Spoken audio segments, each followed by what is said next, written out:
Hello guys. तो आज की क्लास के अंदर हम बात करेंगे अपना इलेक्ट्रॉनिक कॉन्फ़िगरेशन और ट्रेंड्स की। ठीक है, काफ़ी ज़्यादा इंपॉर्टेंट टॉपिक है।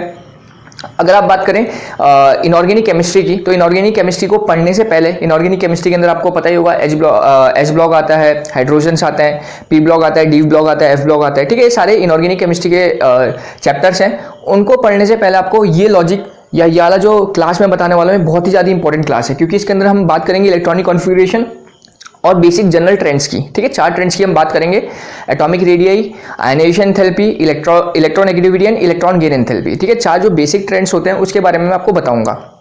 मुझे लगता है काफ़ी बच्चों को कंफ्यूजन होगा इलेक्ट्रॉन गेन एंथैल्पी में, क्योंकि कहीं कहीं पर पॉजिटिव इलेक्ट्रॉन गेन एंथैल्पी बोला जाता है, कहीं कहीं पर नेगेटिव इलेक्ट्रॉन गेन एंथैल्पी बोला जाता है ना। कंफ्यूजन होगा, तो आज की क्लास के अंदर आपका सारा कंफ्यूजन दूर हो जाएगा। ठीक है, तो एकदम ध्यान से क्लास को सुनना, और दिस इज बेस।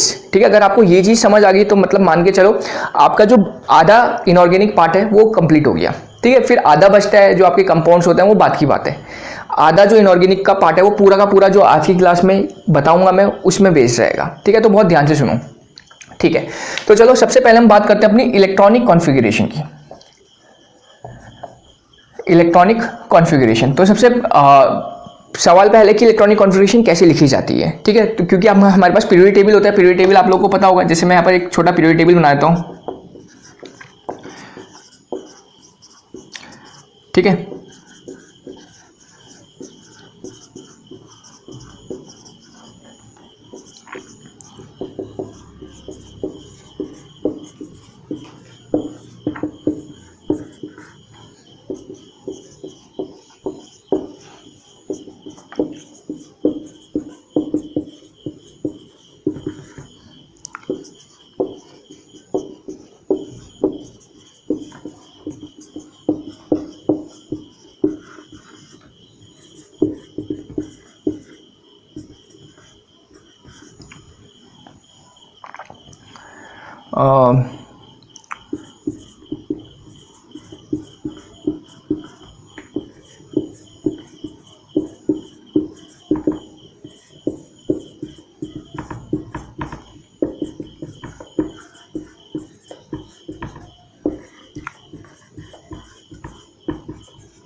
ठीक है, मैंने एक ओवरव्यू बना दिया, पीरियोडिक टेबल बना दिया, जो आई होप सबको पता होगा। तो इसमें रहता है, ये रहता है आपका एस ब्लॉक, ये रहता है आपका डी ब्लॉक, ये रहते हैं आपके पी ब्लॉक्स, और यहाँ पर रहते हैं आपके एफ ब्लॉक्स। ठीक है, एफ ब्लॉक की भी जरूरत नहीं है, जब जरूरत पड़ेगी तो वो भी बना दूंगा। इतनी बात समझ आ गई सबको। दूसरा सवाल है, यहाँ पर हमारे 7 पीरियड्स हैं, 1 2 3 4 5 6 7 7 पीरियड और 18 ग्रुप है। 1 2 3 4 5 6 7 8 9 10 11 12, दिस इज 13 14 15 16 17 एंड 18। ठीक है, तो we have 7 groups and 18 periods, sorry 7 periods and 18 groups. ठीक है, 7 पीरियड्स हैं हमारे पास एंड 18 के हमारे पास ग्रुप्स हैं। अब हमारा पहले सबसे बेसिक टारगेट ये है, हम कोई सा भी एलिमेंट में पकड़ूंगा। ठीक है, कोई सा भी अननोन एलिमेंट या अननोन एटॉमिक नंबर में पकड़ूंगा, उसकी इलेक्ट्रॉनिक कॉन्फ़िगरेशन कैसे निकालेंगे। ठीक है, जैसे सपोज एग्जांपल के तौर पे एक सिंपल क्वेश्चन है, मैं आपको एक क्वेश्चन दे रहा हूँ। सपोज आपके पास एक अननोन एलिमेंट है 52। ठीक है, अननोन एलिमेंट है, मुझे नहीं पता इसका ये कहाँ लाई करता है। ठीक है, वैसे मुझे पता है, पर अभी एक जस्ट लॉजिक पकड़ लें कि एक अननोन एलिमेंट है 52। इसका आपको क्या निकालनी है, इसके लिए हमें 4 चीज़ें पता करनी है। पहला पता करनी है इसकी इलेक्ट्रॉनिक कॉन्फ़िगरेशन। ठीक है, दूसरा पता करना है कि कौन से ग्रुप से कौन से ब्लॉक से बिलोंग करता है। जैसे हम लोग जानते हैं 4 ब्लॉक है हमारे पास, S block, P block, D block या एफ ब्लॉक। नेक्स्ट आपको पता करना है ये कौन से ग्रुप से बिलोंग करता है, और लास्ट आपको पता करना है कौन से पीरियड से बिलोंग करता है। ठीक है, चलो 52 से पहले हम पकड़ लेते हैं, हम सिंपल 36 पकड़ लेते हैं। ठीक है, पीरियड से हम पहले क्या पकड़ लेते हैं 36, उसके बाद 52 भी लूँगा मैं। क्लियर हो गया। तो हमारे पास एक अननोन एलिमेंट है जिसका एटॉमिक नंबर है 36। इसके लिए 4 चीज़ें हमें पता करनी है। ठीक है, कि ये कहाँ पर लाई करेगा पूरे पीरियोडिक टेबल के अंदर। ठीक है, एक चीज़ का और आप लोग ध्यान रखेंगे, चलो वो बाद में बताता हूँ। आप एक चीज़ का पहले ध्यान रखेंगे, डस्टर कहाँ है, तो आप एक चीज़ का ध्यान रखेंगे। ठीक है, एक चीज़, किस चीज़ का आप लोग ध्यान रखेंगे, जरा देखो ध्यान से। आप लोग जैसे सपोज ऑक्सीजन का एटॉमिक नंबर होता है 8, तो इसके लिए इलेक्ट्रॉनिक कॉन्फ़िगरेशन कैसे लिखते थे 9th 10th क्लास में 2, 6 इस तरीके से लिखते थे। सोडियम का होता है 11, होता है ना, तो कैसे लिखते थे, इसलिए 2,8,1 ऐसे लिखते थे। तो इस तरीके से नहीं लिखनी है। इस तरीके से तुम 2-4 एलिमेंट, 5 एलिमेंट, 10-20 एलिमेंट की लिख पाओगे, पर सबकी नहीं लिख सकते, सबकी गलत हो जाएगी। ठीक है, कैसे गलत होगी जरा देखना। मैग्नीशियम की 12 होती है, तो इसके लिए क्या लिखोगे तुम, 2,8,2। ठीक है, बहुत बढ़िया। पर अगर मैं बोलूँ तो मैं आयरन के लिए लिखो, आयरन का कितना होता है 26। जरा आयरन के लिए अपने आप लिख के देखो 288 की टर्म में क्या लिखोगे, इसके लिए लिख के देखो। और अगर तुमने, मैं बाद में बताऊंगा, अगर सही लिखी है तो कमेंट सेक्शन में कमेंट करना कि यस सर हमने सही लिखी थी। ठीक है, आयरन के लिए 288 की टर्म में लिख के देखो अपने आप, वरना वीडियो आगे देखते रहोगे तो अपने आप पता चल जाएगी आयरन की कॉन्फ़िगरेशन क्या होती है। क्लियर हो गया। 288 की टर्म्स में, 28 वाली टर्म्स में ये 3 सही है, पर आयरन की क्या लिखोगे, 288 जो भी लिखोगे वो गलत हो जाएगा। ठीक है, क्या होगी वो जरा ध्यान से देखो। तो उसके लिए हमें ये क्वेश्चन पकड़ते हैं। चलो इस क्वेश्चन को पकड़ने से पहले मैं ऑक्सीजन की बता देता हूँ। ऑक्सीजन का कितना होता है, एक अननोन एलिमेंट है जिसका एटॉमिक नंबर है 8। इसकी आपको इलेक्ट्रॉनिक कॉन्फ़िगरेशन क्या करनी है, बतानी है। ठीक है, एक अननोन एलिमेंट है जिसका एटॉमिक नंबर क्या है, 8 दे रखा है आपको। अननोन एलिमेंट है जिसका एटॉमिक नंबर है 8। इसके लिए आपको इलेक्ट्रॉनिक कॉन्फ़िगरेशन बतानी है। तो इसके लिए क्या होगी, ये हम जानते हैं 8 किसका होता है, ऑक्सीजन का होता है। ऑक्सीजन लिख दिया, तो 1s2 2s2 एंड 2p4 होती है। ठीक है, तो 4 5 6 7 8 ये टोटल आपके इलेक्ट्रॉन्स होते हैं। तो 4 इलेक्ट्रॉन, 2 इलेक्ट्रॉन और 2 इलेक्ट्रॉन, टोटल कितने हो गए, 8 इलेक्ट्रॉन। तो this is the electronic configuration for oxygen, अगर हम sp की टर्म्स में लिखें। ठीक है, जिसको इलेक्ट्रॉनिक कॉन्फ़िगरेशन लिखनी नहीं आती वो सबसे पहले एक चीज़ का ध्यान रखो, ये आई होप सबको पता होगा। s में कितने इलेक्ट्रॉन भर सकते हो तुम, इलेक्ट्रॉन कितने भर सकते हैं 2। p में कितने इलेक्ट्रॉन भर सकते हैं, मैक्सिमम 6 इलेक्ट्रॉन भर सकते हो। d में कितने भर सकते हो, 10 इलेक्ट्रॉन्स। और f में कितने भर सकते हो, 14 इलेक्ट्रॉन। ये पता है सभी को। s में, क्योंकि s में कितना ऑर्बिटल होता है, एक ऑर्बिटल होता है। p के पास कितने ऑर्बिटल होते हैं, 3 ऑर्बिटल होते हैं। तो एक ऑर्बिटल में कितने इलेक्ट्रॉन भर सकते हो, एक ऑर्बिटल के अंदर हम कितने इलेक्ट्रॉन भर सकते हैं, 2 इलेक्ट्रॉन मैक्सिमम भर सकते हैं। ठीक है, तो 1 2, यहाँ देखो 1 2 3 4 5 6 इलेक्ट्रॉन। सिमिलरली d के पास कितना ऑर्बिटल होगा, 10 इलेक्ट्रॉन भर सकते हैं, तो 5 ऑर्बिटल होगा मैक्सिमम, 1 2 3 4 5 ऑर्बिटल। और इसमें अगर 14 इलेक्ट्रॉन भर सकते हैं तो कितना ऑर्बिटल रहा होगा, 1 2 3 4 5 6 7 ऑर्बिटल रहा होगा। ठीक है, इतनी बात समझ आ गई कि SPDF जो सबशेल्स होते हैं इसके अंदर कितने ऑर्बिटल रहते हैं। S के अंदर एक ऑर्बिटल रहता है, ये ऑर्बिटल्स हो गए आपके पास। ठीक है, कितने ऑर्बिटल्स रहते हैं, एक। P के अंदर कितने ऑर्बिटल रहते हैं, 3। D के अंदर 5 ऑर्बिटल रहते हैं। और F के अंदर कितने ऑर्बिटल रहते हैं, 1 2 3 4 5 6 7 ऑर्बिटल रहते हैं। और मैक्सिमम इलेक्ट्रॉन कितने भर सकते हैं, तो एक ऑर्बिटल में कितने इलेक्ट्रॉन भर सकते हो, 2। तो उसके कॉरेस्पॉन्डिंग तुम लोग अपने आप बता दोगे कि कितने इलेक्ट्रॉन हम मैक्सिमम भर सकते हैं। ठीक है, मिनिमम तो भाई पता है, मिनिमम तो 1 भरोगे, कुछ भी नहीं भरोगे, मिनिमम तो वो हो गया। ठीक है, मैक्सिमम मतलब उससे ज़्यादा नहीं भरे जा सकते। तो देखो, जब ये तुम्हें कितने था, ऑक्सीजन का एटॉमिक नंबर 8 था, तो मतलब यू हैव 8 इलेक्ट्रॉन्स। ठीक है, तो 8 इलेक्ट्रॉन्स के लिए क्या करोगे, पहले S रहेगा, इसमें कितने इलेक्ट्रॉन भरोगे, 2। हमें पता है इसमें कि मैक्सिमम 2। फिर नेक्स्ट S में भी कितने भरोगे, 2। फिर P में कितने भर सकते हैं, भर 6 सकते हैं, पर अवेलेबल कितने, अगर देखो इसको हटा दो तो 2 + 2 4 यूज हो गए। अब थे हमारे पास 8, 4 यूज हो गए, बचे कितने, 8 - 4 दैट इज कितने बचे, 4 बचे। तो अब 4 ही तो भरोगे ना।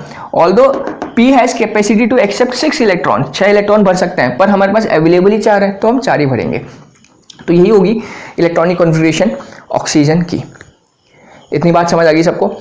अच्छा ठीक है, आप लोग आयरन की अभी तक लिखी किसी ने 288 की टर्म में, तो एक बार लिख के देखना आप लोग। मैं आपको एक चीज़ और बताता हूँ, जिसको इलेक्ट्रॉनिक कॉन्फ़िगरेशन लिखनी आती है बहुत बढ़िया, वो इस क्वेश्चन को करो और ये आंसर निकालो।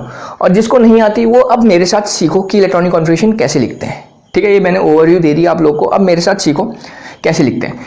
तो देखो, हम लोग जानते हैं इसमें ऑर्डर होता है 1s 2s 2p, तो ये ऑर्डर याद रखने में थोड़ी प्रॉब्लम होती है बच्चों को। या फिर अबव प्रिंसिपल आप ये बनाते हो 1s 2s 2p 3s 3p 3d 4s 4p 4d 4f, इस टाइप का बनाते हो। फिर तीर इस टाइप का आप लोगों ने सीखा होगा, है ना।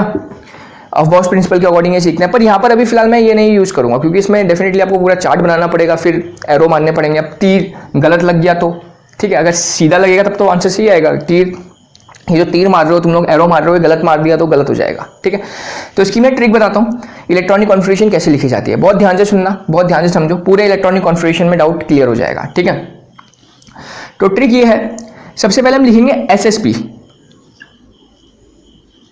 SSP SPS। ठीक है, SSP SPS DPS DPS FDPS FDPS। याद कैसे करेंगे वो सुनो, याद कैसे करेंगे बहुत ध्यान से सुनना। सबसे सरल पाठ्यक्रम, क्या बोला, सबसे सरल पाठ्यक्रम सरकारी पब्लिक स्कूल। ठीक है, फिर से सबसे सरल पाठ्यक्रम, हमें हर एक का पहला वर्ड पकड़ना है। सबसे सरल पाठ्यक्रम सरकारी पब्लिक स्कूल। अगला है Doon public school. Doon public school, Doon public school या कोई सा भी स्कूल मान लो, दिल्ली पब्लिक स्कूल या दून पब्लिक स्कूल, कुछ भी मान लो। Doon public school, Doon public school, फालतू दून पब्लिक स्कूल, फालतू Doon public school, FDPS, FDPS, फालतू दून पब्लिक स्कूल या दिल्ली पब्लिक स्कूल, कुछ भी बोल सकते हो। फालतू दून पब्लिक स्कूल, जैसा आप लोग को याद करना है वैसे याद कर लो। ठीक है, क्लियर हो गया। सबसे सरल पाठ्यक्रम सरकारी public school, Doon public school, Doon public school, फालतू दून पब्लिक स्कूल, फालतू दून पब्लिक स्कूल। क्लियर हो गया। तो एक बार मेरे साथ लिखो, कैसे याद रहेगा आप लोग को, एकदम ट्रिक बता दी गई है, कैसे याद रहेगा फिर से। सबसे सरल पाठ्यक्रम एसएसपी, सरकारी public school SPS, Doon public school DPS, Doon public school DPS, फालतू दून पब्लिक स्कूल एफडीपीएस, फालतू दून पब्लिक स्कूल एफडीपीएस। इतना समझ आ गया। तो एक दो बार लिखोगे आपको समझ आ जाएगा। और जो ये ट्रिक है इसको नोट कर लेना। ठीक है, ये एसपीडीएफ डी क्या है, ये यही है जो हमारे ऑर्बिटल्स चल रहे हैं। ठीक है, अब क्या करना है, अब क्या करना है, बहुत ध्यान से सुनो। 1 2 भी होता है इसके आगे, है ना। पहले एस को 1 लिखो, जो पहला एस दिख रहा है तुम्हें, पहला एस कौन सा दिख रहा है, तो भाई ये दिख रहा है क्या, ये तो नहीं, इससे पहले भी एस दिख रहे हैं, तो ये this is your first S. इसके आगे क्या लिख दिया, 1 लिख दिया। जो पहला पी दिख रहा है उसको 2 लिखो। पहला पी कहाँ दिख रहा है, देखो P P P P, 1 2 3 4 5 P दिख रहे हैं, पर फर्स्ट पी कौन सा है, ये वाला है, बाकी तो सारे इसके बाद हैं। तो इस पी के आगे क्या लिखेंगे, 2 लिखेंगे। क्लियर हो गया। पहले डी को 3 लिखेंगे, सिमिलर पैटर्न में। पहला डी कहाँ दिख रहा है हमें, ये दिख रहा है फर्स्ट डी, तो इसको क्या लिख दो, इसके आगे 3 लिख दो। और सिमिलरली पहला एफ जो दिख रहा है तुम्हें, उसके आगे 4 लिखो। तो पहला एफ कहाँ दिख रहा है, ये एफ और ये एफ, तो इससे पहले तो कुछ नहीं दिख रहा है, तो पहला एफ ही है, इसके आगे 4 लिख दिया। क्लियर हो गया। पहले सबसे सरल पाठ्यक्रम सरकारी public school, Doon public school, Doon public school, फालतू दून पब्लिक स्कूल, फालतू एफडीपीएस हो गया। पहले एस को 1 लिखा, पहले पी को 2 लिखा, पहले डी को 3 लिखा और पहले एफ को 4 लिखा। ठीक है, बस अब कंटिन्यू नंबरिंग कर लो। अब नंबरिंग करनी तो आती होगी आप लोग को। S1 हो गया, 1 के बाद क्या आएगा 2, अब 2 के बाद पहले एस को करेंगे। ठीक है, अब क्या आएगा 3, 3 के बाद इस एस पे क्या आएगा 4, 4 के बाद क्या आएगा ये वाला 5, ये आएगा 6, 6 के बाद क्या आएगा 7, 7 के बाद क्या आएगा 8। एस को कर लिया, अब पी को करो 2, 2 के बाद क्या आएगा नेक्स्ट पी 3, 3 के बाद क्या आएगा 4, 4 के बाद पी, ये आ गया आपका 5, फिर नेक्स्ट 6, नेक्स्ट 7। ठीक है, अब डी को करो, डी कहाँ से स्टार्ट है 3 से, 3 के बाद 4 लिखना है। बात समझ आ रही है, आगे काउंटिंग करते रहो। 3 के बाद 4 आ गया, 4 के बाद क्या आ गया 5, 5 के बाद क्या आ गया 6 और लास्ट एफ, 4 एफ हो चुका है, 4 के बाद क्या आता है नेक्स्ट एफ को 5 लिख दिया। तो देखो तुम्हारा अफबॉल सीरीज जो तुम यहाँ ये एरो करके तैयार करते हो, यही तैयार होगी तुम्हारी ये वाली, भले ही आप लोग चेक कर सकते हो। ठीक है, तो इस तरीके से हम लोग एकदम तैयार कर लेंगे। तो क्लियर हो गया, ट्रिक समझ आ गई सबको कैसे करनी है। तो एक बार मैं फिर से लिख रहा हूँ, मेरे साथ लिखो। सबसे सरल पाठ्यक्रम सरकारी पब्लिक स्कूल। ठीक है, सबसे सरल पाठ्यक्रम सरकारी public school, Doon public school, Doon public school, फालतू दून पब्लिक स्कूल, फालतू दून पब्लिक स्कूल। सबसे पहले हमने लिख लिया। अब पहले एस को क्या लिखेंगे 1, पहले पी को लिखेंगे 2, पहले डी को लिखेंगे 3, पहले एफ को लिखेंगे 4। अब कंटिन्यू आगे लिखो। 1 के बाद ये क्या आएगा 2, 3, 4, 5, 6, 7, 8। ठीक है, एस को लिख लिया, पी को लिखेंगे 2, 3, 4, 5, 6, 7। अब डी को लिखेंगे 3 हो गया, 3 के बाद ये क्या आएगा 4, 5 और ये 6 और एफ को लिखेंगे 4 के बाद क्या आएगा 5 आएगा। क्लियर हो गया। तो इस तरीके से आपका ये पूरा अफबॉल सीरीज जो हमारे इलेक्ट्रॉनिक कॉन्फ़िगरेशन होता है उसका बेस तैयार हो जाएगा। ठीक है, अभी तुम्हें भले ही लंबा लगेगा 1-2 बार, पर 1-2 बार जैसे ही तुम प्रैक्टिस करोगे तुम्हें ये ऑटोमेटिकली समझ आने लग जाएगा कि भाई बार बार ये पूरा लिखने की भी जरूरत नहीं पड़ेगी तुम्हें। ठीक है, अभी 1-2 बार पूरा लिखेंगे, पर बार बार जैसे जैसे तुम क्वेश्चन करते रहोगे, मैं क्वेश्चन दूंगा तब तुम्हें समझ आ जाएगा कि कहाँ तक लिखना है, वो ऑटोमेटिकली तुम्हें समझ आ जाएगा। ठीक है, कि सर बार बार पूरा लिखते रहेंगे टाइम वेस्ट होगा, हाँ बिल्कुल होगा। तो जब 5, 6, 10 क्वेश्चन कर लोगे तब तुम्हें ऑटोमेटिकली समझ आ जाएगा कि लिखना कहाँ तक है। ठीक है, कैसे अभी देखो तुम साथ साथ चलते रहो तो पता चल जाएगा। ठीक है, तो अब हमारा क्वेश्चन है, अब आते हैं अपने क्वेश्चन में। तो क्वेश्चन था हमारा, क्वेश्चन क्या था, एटॉमिक नंबर है 36, इसके लिए इलेक्ट्रॉनिक कॉन्फ़िगरेशन लिखनी है। तो 36 के लिए लिख दो। तो मतलब तुम्हें कितने इलेक्ट्रॉन भरने हैं 36। ठीक है, अभी एक चीज और, हम न्यूट्रल एटम की बात कर रहे हैं, न्यूट्रल एटम की बात कर रहे हैं। ठीक है, जब ये क्या है न्यूट्रल है, देखो इसके ऊपर कोई प्लस या माइनस चार्ज नहीं है। अभी हम आयंस की भी बात करेंगे। ठीक है, जो अभी इलेक्ट्रॉनिक कॉन्फ़िगरेशन लिख रहे हैं वो किसकी बात कर रहे हैं, न्यूट्रल एटम की बात कर रहे हैं। ठीक है। तो चलो इलेक्ट्रॉनिक कॉन्फ़िगरेशन लिखते हैं। कितने इलेक्ट्रॉन है इसके पास? 36 इलेक्ट्रॉन्स है, तो भर दो। हमने ये तैयार कर चुके हैं। तो एस में कितने भर सकते हैं? 2, पता है हमें, यहाँ से पता है एस में कितने भर सकते हैं? 2, बिल्कुल। इस एस में भी कितने भर सकते हैं? 2। पी में कितने भर सकते हैं? 6 भर सकते हैं ना पी में। और यहाँ पर अवेलेबल है, देखो 36 अवेलेबल है, तो बिल्कुल भर सकते हैं आराम से। तो कितने यूज हो गए? 6, 7, 8, 9, 10 इलेक्ट्रॉन यूज हो गए। एस में कितने भर सकते हो? 2। पी में कितने भर सकते हो? 6। एस में कितने भर सकते हो? 2। तो कितने हो गए टोटल? देखो 6, 10 और 10, 20। टोटल कितने इलेक्ट्रॉन यूज हो गए? 20 इलेक्ट्रॉन यूज हो गए। कितने थे भाई, समझ आ रहा है ना? 6, 7, 8, 9, 10, 12, 18, 20 इलेक्ट्रॉन यूज हो गए हैं। कितने अवेलेबल? 36। मतलब बचे कितने? 16 और बचे हैं। डी में भर सकते हैं। डी में कितने भर सकते हैं? देखो डी में आपको पता है कितने इलेक्ट्रॉन भर सकते हो? 10। तो डेफिनेटली 10 आ जाएंगे। अब कितने हो गए? 30 इलेक्ट्रॉन यूज हो चुके हैं। यहाँ पर 6, 7, 8, 9, 10, 10, 20 और 30, 30 इलेक्ट्रॉन यूज हो गए। अब बचे कितने हैं जरा देखो, 30 यूज हो गए, तो बचे कितने हैं? 6 इलेक्ट्रॉन बचे। और पी में कितने भर सकते हैं? तो देखोगे आप लोग 6 इलेक्ट्रॉन भर सकते हैं, तो डेफिनेटली 6 के 6 इलेक्ट्रॉन यहाँ पर आ जाएंगे। ठीक है, तो यही आपकी होगी इलेक्ट्रॉनिक कॉन्फ़िगरेशन। मतलब यहाँ पर ये बाद वाला इसको क्या कर देंगे? हटा देंगे। तो this is your electronic configuration. ठीक है, सो ये आपकी इलेक्ट्रॉनिक कॉन्फ़िगरेशन हो जाएगी। ठीक है, तो पहला सवाल हो गया क्लियर, फर्स्ट पार्ट हो गया हमारा इलेक्ट्रॉनिक कॉन्फ़िगरेशन। सेकंड है बताना है ब्लॉक कौन सा होगा। सेकंड बताना है आपको क्या? ब्लॉक कौन सा होगा। तो ब्लॉक देखेंगे लास्ट इलेक्ट्रॉन जिसमें एंटर करता है। तो देखो लास्ट इलेक्ट्रॉन कहाँ एंटर कर रहा है? लास्ट इलेक्ट्रॉन ये है, ये रहा होगा। कहाँ एंटर कर रहा है? किस में एंटर कर रहा है? पी में। मतलब ये कौन से ब्लॉक से बिलोंग करेगा? पी ब्लॉक से बिलोंग करेगा। क्लियर होगी? ब्लॉक कैसे निकालते हैं? लास्ट इलेक्ट्रॉन को देखना है जहां एंटर करेगा लास्ट इलेक्ट्रॉन। तो लास्ट इलेक्ट्रॉन देख लो किस में एंटर कर रहे हैं? 4p6 आ रहा है लास्ट में। बाय द वे ये आता है 3d10, तब किस में होता है? वो डी ब्लॉक में होता है। आगे बात समझ में? यहाँ पर पी के अंदर जा रहा है लास्ट इलेक्ट्रॉन, तो ये किस ब्लॉक में बिलोंग करेगा? पी ब्लॉक में। अगला है थर्ड ग्रुप। आपको ग्रुप बताना है, ग्रुप बताना है। तो ग्रुप देखो क्या है आपका? p6 है। ग्रुप के लिए ये चेक करेंगे, लास्ट वाले को पकड़ो, क्या दिख रहा है आपको? p6 दिख रहा है। और अभी मैंने जब पीरियोडिक टेबल बनाया था तो याद करो 13, 14, 15, 16, 17, 18 ग्रुप थे पी में, थे ना? अभी तो बनाया था थोड़ी देर पहले। तो p6 का मतलब इस पहले वाले को बोलते हैं p1, p2, p3, p4, p5 और इसको बोलते हैं p6। ठीक है, तो p6 का मतलब कौन से ग्रुप में बिलोंग कर रहा है? वो 18 ग्रुप में बिलोंग कर रहा है। क्लियर हो गया? वरना एक और चीज मैं बताता हूं, अगर p ब्लॉक के लिए आपको देखना है, अगर बाय द वे इलेक्ट्रॉन कहां जा रहा है? p में जा रहा है, उसके लिए क्या करेंगे? जो भी p के ऊपर लिखा है उसमें 12 ऐड कर दो। कितना ऐड करोगे? ऐड 12। किसके लिए? ये भी ध्यान रखना, p के लिए। लास्ट इलेक्ट्रॉन किस में दिख रहा है आपको? p के अंदर दिख रहा है ना, p सबशेल के अंदर। तो इसीलिए जब भी p के अंदर दिखेगा तो उसके लिए कितना ऐड करेंगे? 12 ऐड कर देंगे। तो देखो 6 दिख रहा था तो 12 ऐड कर देंगे। 12 + 6 कितना हो जाएगा? 18। मतलब कौन से ग्रुप में बिलोंग करेगा? 18 ग्रुप में बिलोंग करेगा। क्लियर हो गया? p के लिए कितना ऐड करते हैं? 12 ऐड करते हैं। और d के लिए कितना ऐड करते हैं? 2 ऐड करते हैं।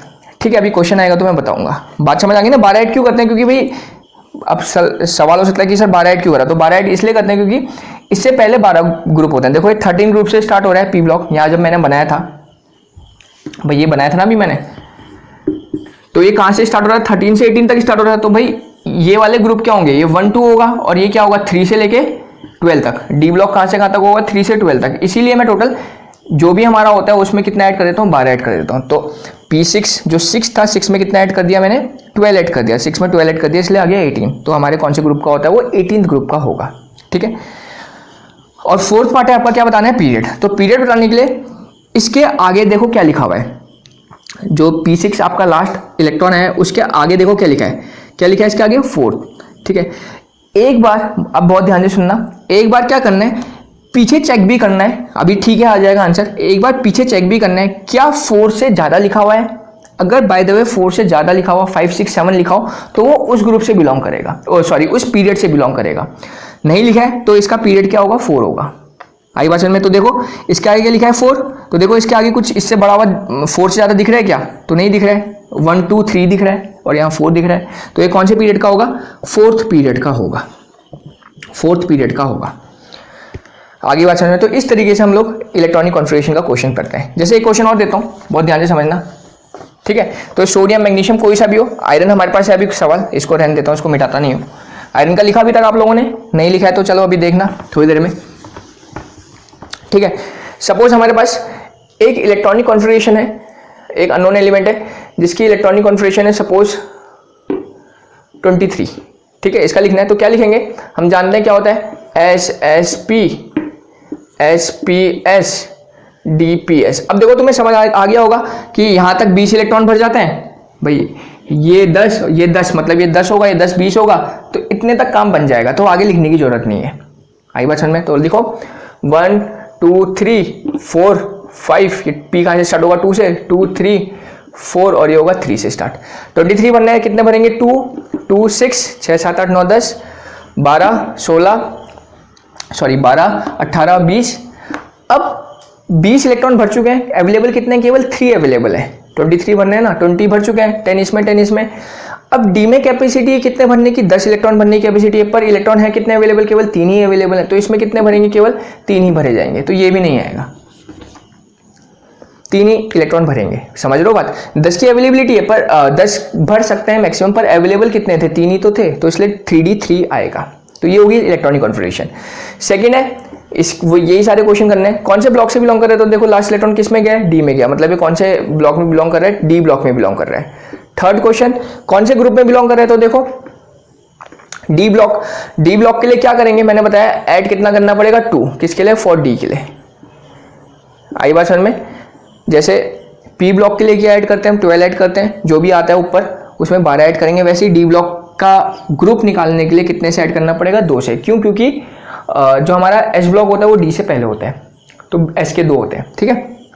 तो कितना ऐड कर देंगे, 2 ऐड कर देंगे, कितना आएगा, 3 + 2, कितना जाएगा, 3 + 2 दैट इज 5। तो कौन से ग्रुप में बिलोंग करेगा, 5th, समझ लो, D3 था, 3 में कितना ऐड कर दिया, 2 ऐड कर दिया, तो कौन सा आपका आ गया ग्रुप, 5th ग्रुप आ गया, ठीक है। और इसका 4th पार्ट है, क्या बताना है, पीरियड बताना है। तो पीरियड के लिए मैंने बोला इसके आगे देखो जो लिखा हुआ है, कितना लिखा हुआ है, 3 मत लिख देना, मैंने बोला एक बार क्रॉस चेक करो पीछे, क्या 3 से ज्यादा लिखा है कोई, तो देखो 3 से ज्यादा दिख गया मुझे, 4 दिख रहा है ना यहाँ पर, तो मतलब ये 3rd पीरियड का नहीं होगा, ये कौन से पीरियड का होगा, 4th पीरियड का होगा, ठीक है। अब तुम बोलोगे सर ऐसा क्यों, ऐसा क्यों, तो होता क्या है बेटा, होता क्या है, जो इलेक्ट्रॉन होता है वो आगे जाके पीछे आता है, दैट्स वाई हम जो सबसे बड़ा वाला होता है वो लिखते हैं। आई बात समझ में? यहाँ तो कोई प्रॉब्लम नहीं थी, यहाँ तो जो इसके आगे था 4 वही उठा के लिख दिया, क्योंकि इसके आगे मुझे 4 से ज़्यादा बड़ा कुछ नहीं दिख रहा था, पर यहाँ पर इसके आगे 3 था, पर 3 से पीछे मैंने एक बार चेक करा, मतलब क्या दिखा मुझे, 4 दिखा, मतलब ये कौन से पीरियड का होगा, 4th पीरियड का होगा। आई बात समझ में? इलेक्ट्रॉन आगे जाके पीछे आ रहे हैं, अभी कैसे आ रहा है वो समझाएगा, अभी समझ आएगा आपको, ठीक है। इतनी बात क्लियर होगी सबको, इतनी बात समझ आ गई कैसे इलेक्ट्रॉनिक कॉन्फिगरेशन लिखते हैं। अब देखो एक और क्वेश्चन,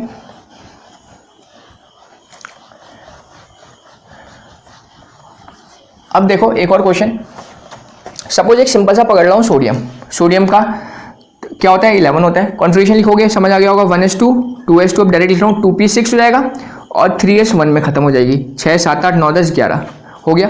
ये इसकी इलेक्ट्रॉनिक कॉन्फिगरेशन होगी। बताओ इसकी ग्रुप ब्लॉक कौन सा होगा, तो लास्ट इलेक्ट्रॉन किस में एंटर करा है, एस में, तो एस ब्लॉक का होगा।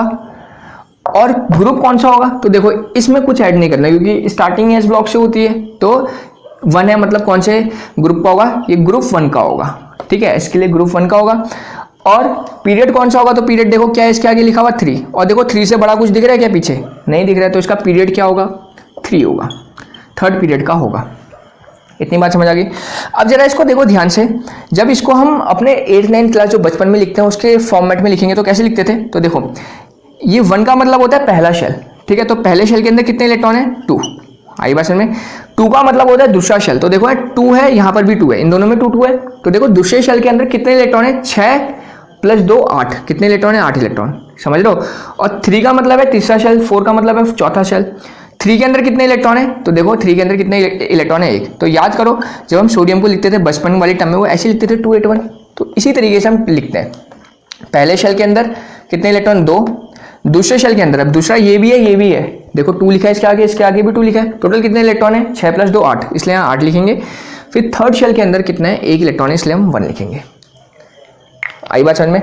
चलो अब बात करते हैं फाइनली हम अपने आयरन की, हम बात करते हैं किसकी, आयरन की, कि आयरन कहाँ बिलोंग कर रहा होगा।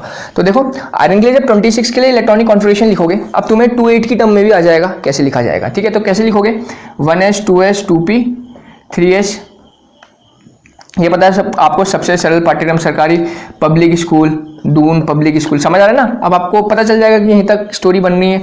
1S 2S 2P, यह जाएगा 3S, और ये जाएगा 4, और ये जाएगा 3D। ठीक है, 1 2 3 4 2 3 और 3। ठीक है, तो इन दोनों की जरूरत नहीं है, इसको हटा देते हैं।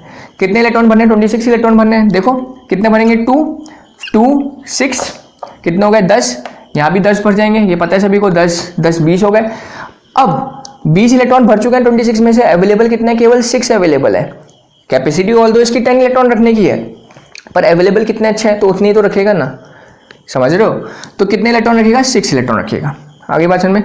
तो ये इलेक्ट्रॉनिक कॉन्फ़िगरेशन होगी किसकी? आयरन की। ये इलेक्ट्रॉनिक कॉन्फ़िगरेशन होगी किसकी? आयरन की, जो हम यहाँ बात कर रहे थे। क्लियर हो गया। अब पहले वही क्वेश्चन कर लेते हैं जो इसके अंदर थे हमारे। कौन से ब्लॉक से बिलोंग करेगा? तो देखो लास्ट वाले को पकड़ो, कौन से ब्लॉक से बिलोंग करेगा? लास्ट इलेक्ट्रॉन किस में एंटर करा? डी में, तो डी ब्लॉक में बिलोंग करेगा। कौन सा ग्रुप होगा? तो ग्रुप के लिए क्या करना है? 6 में क्या ऐड करना है? 2 ऐड करना है। मैंने बताया था डी के लिए कितना ऐड करेंगे, यहाँ लिखा हुआ था डी के लिए कितना ऐड करेंगे, फॉर डी ब्लॉक के लिए 2। तो 6 के आगे कितना ऐड कर देंगे? 2 ऐड कर देंगे, मतलब कितना हो गया? 8th ग्रुप हो गया। ठीक है, 2-3 एक्सेप्शंस भी हैं, वो बात की बात है, एक्सेप्शंस भी बताऊंगा वो बाद में। ठीक है, अभी एक्सेप्शंस की बात नहीं कर रहे हैं, ये ध्यान रखना, जनरल ट्रेंड की बात कर रहा हूं मैं। और लास्ट हमारा पीरियड। पीरियड के लिए क्या देखना है? इसके आगे देखना है, और एक बार चेक करना है क्या इससे बड़ा है कोई, तो 3 है नंबर, 3 से बड़ा है क्या कोई? यस, तो दिख रहा है तुम्हें 4, तो इसका पीरियड 3 नहीं होगा, क्या होगा? ये 4th पीरियड में बिलोंग करेगा। तो इसके लिए ये इन्फॉर्मेशन आ जाएगी कि डी ब्लॉक का है 8th ग्रुप का 4th पीरियड में, तो ऑटोमेटिकली तुम्हें पता चल जाएगा हाँ भाई ये आयरन है। समझ आ गई बात। अब देखो इसको अगर मैं 2-8 की टर्म में कैसे लिखना है, जो मेरा क्वेश्चन लिया था मैंने, वो कैसे लिखेंगे। तो देख लो, फर्स्ट शेल है, 1 का मतलब फर्स्ट शेल कितने इलेक्ट्रॉन है? ऊपर दिख रहे हैं आपको 2 इलेक्ट्रॉन। ये और ये कौन से शेल के हैं? देखो 2 दिख रहा है आपको। सेकंड शेल के कितने इलेक्ट्रॉन है? इसमें 6, इसमें 2, कितने होगा टोटल? 8 इलेक्ट्रॉन, 2,8। ये और ये देखो कितने, थर्ड शेल में कितने इलेक्ट्रॉन दिख रहे हैं? 6 + 2 8 इलेक्ट्रॉन दिख रहे हैं। अब ये वाला देखो कौन से शेल में बात कर रहे हैं? 4th, चौथे ऑर्बिट में, चौथे शेल की बात कर रहे हैं। चौथे शेल में कितने इलेक्ट्रॉन है? 2 इलेक्ट्रॉन।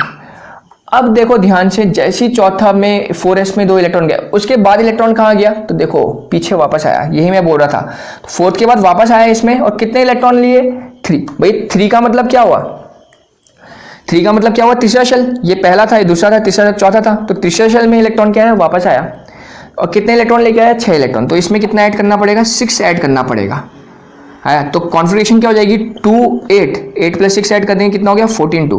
तो ये होती है इसकी कॉन्फ़िगरेशन, जो हम 14 2। ठीक है, तो अब देखो किस किसने सही लिखी थी और किस किसने गलत लिखी। 2 8 8 2 8 6 ऐसी लिखी होगी आप लोगों ने अगर, तो गलत है। ठीक है, तो इस तरीके से कॉन्फ़िगरेशन होती है, क्योंकि इलेक्ट्रॉन आगे जाके पीछे आ रहे हैं। लॉजिक समझे ना। पहले शेल के अंदर 2 इलेक्ट्रॉन, दूसरे शेल के अंदर 6 + 2 8 हो गए, तीसरे शेल के अंदर 6 + 2 8 हो गए। इसके बाद इलेक्ट्रॉन गया 4th शेल में, 4 दिख रहा है आपको, 4th में गया, 4 में कितने इलेक्ट्रॉन भरे? 2 इलेक्ट्रॉन भरे। अब 4 में जाने के बाद इलेक्ट्रॉन वापस पीछे आया 3rd के अंदर, 3rd में कितने इलेक्ट्रॉन भरे? 6 इलेक्ट्रॉन भरे। तो 3 के दोबारा वापस आया 6 इलेक्ट्रॉन, तो टोटल ऐड कर दिया, 8 + 6 हो गया 14। तो अगर आप 9-10 के हिसाब में लिखना चाहो तो आपकी कॉन्फ़िगरेशन होगी 2 8 14 2, और अगर 11-12 के बेसिस में लिखना चाहो तो आपकी कॉन्फ़िगरेशन होगी ये। ठीक है, तो आगे ही बात समझ में आपको किस तरीके से इलेक्ट्रॉनिक कॉन्फ़िगरेशन बनी जाती है और किस तरीके से लिखते हैं। तो मैं कुछ क्वेश्चंस दे रहा हूं आप लोग को, आप लोग अपने आप लिख लो ताकि आप लोग को एक अच्छी प्रैक्टिस हो जाए। ठीक है, तो ध्यान रखना है इसका, जो क्वेश्चन था हमारा वही सब आप लिखोगे।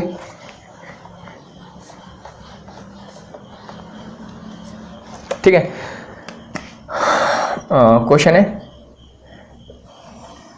ठीक है, फाइंड, क्वेश्चन वो सारे सेम है, राइट इलेक्ट्रॉनिक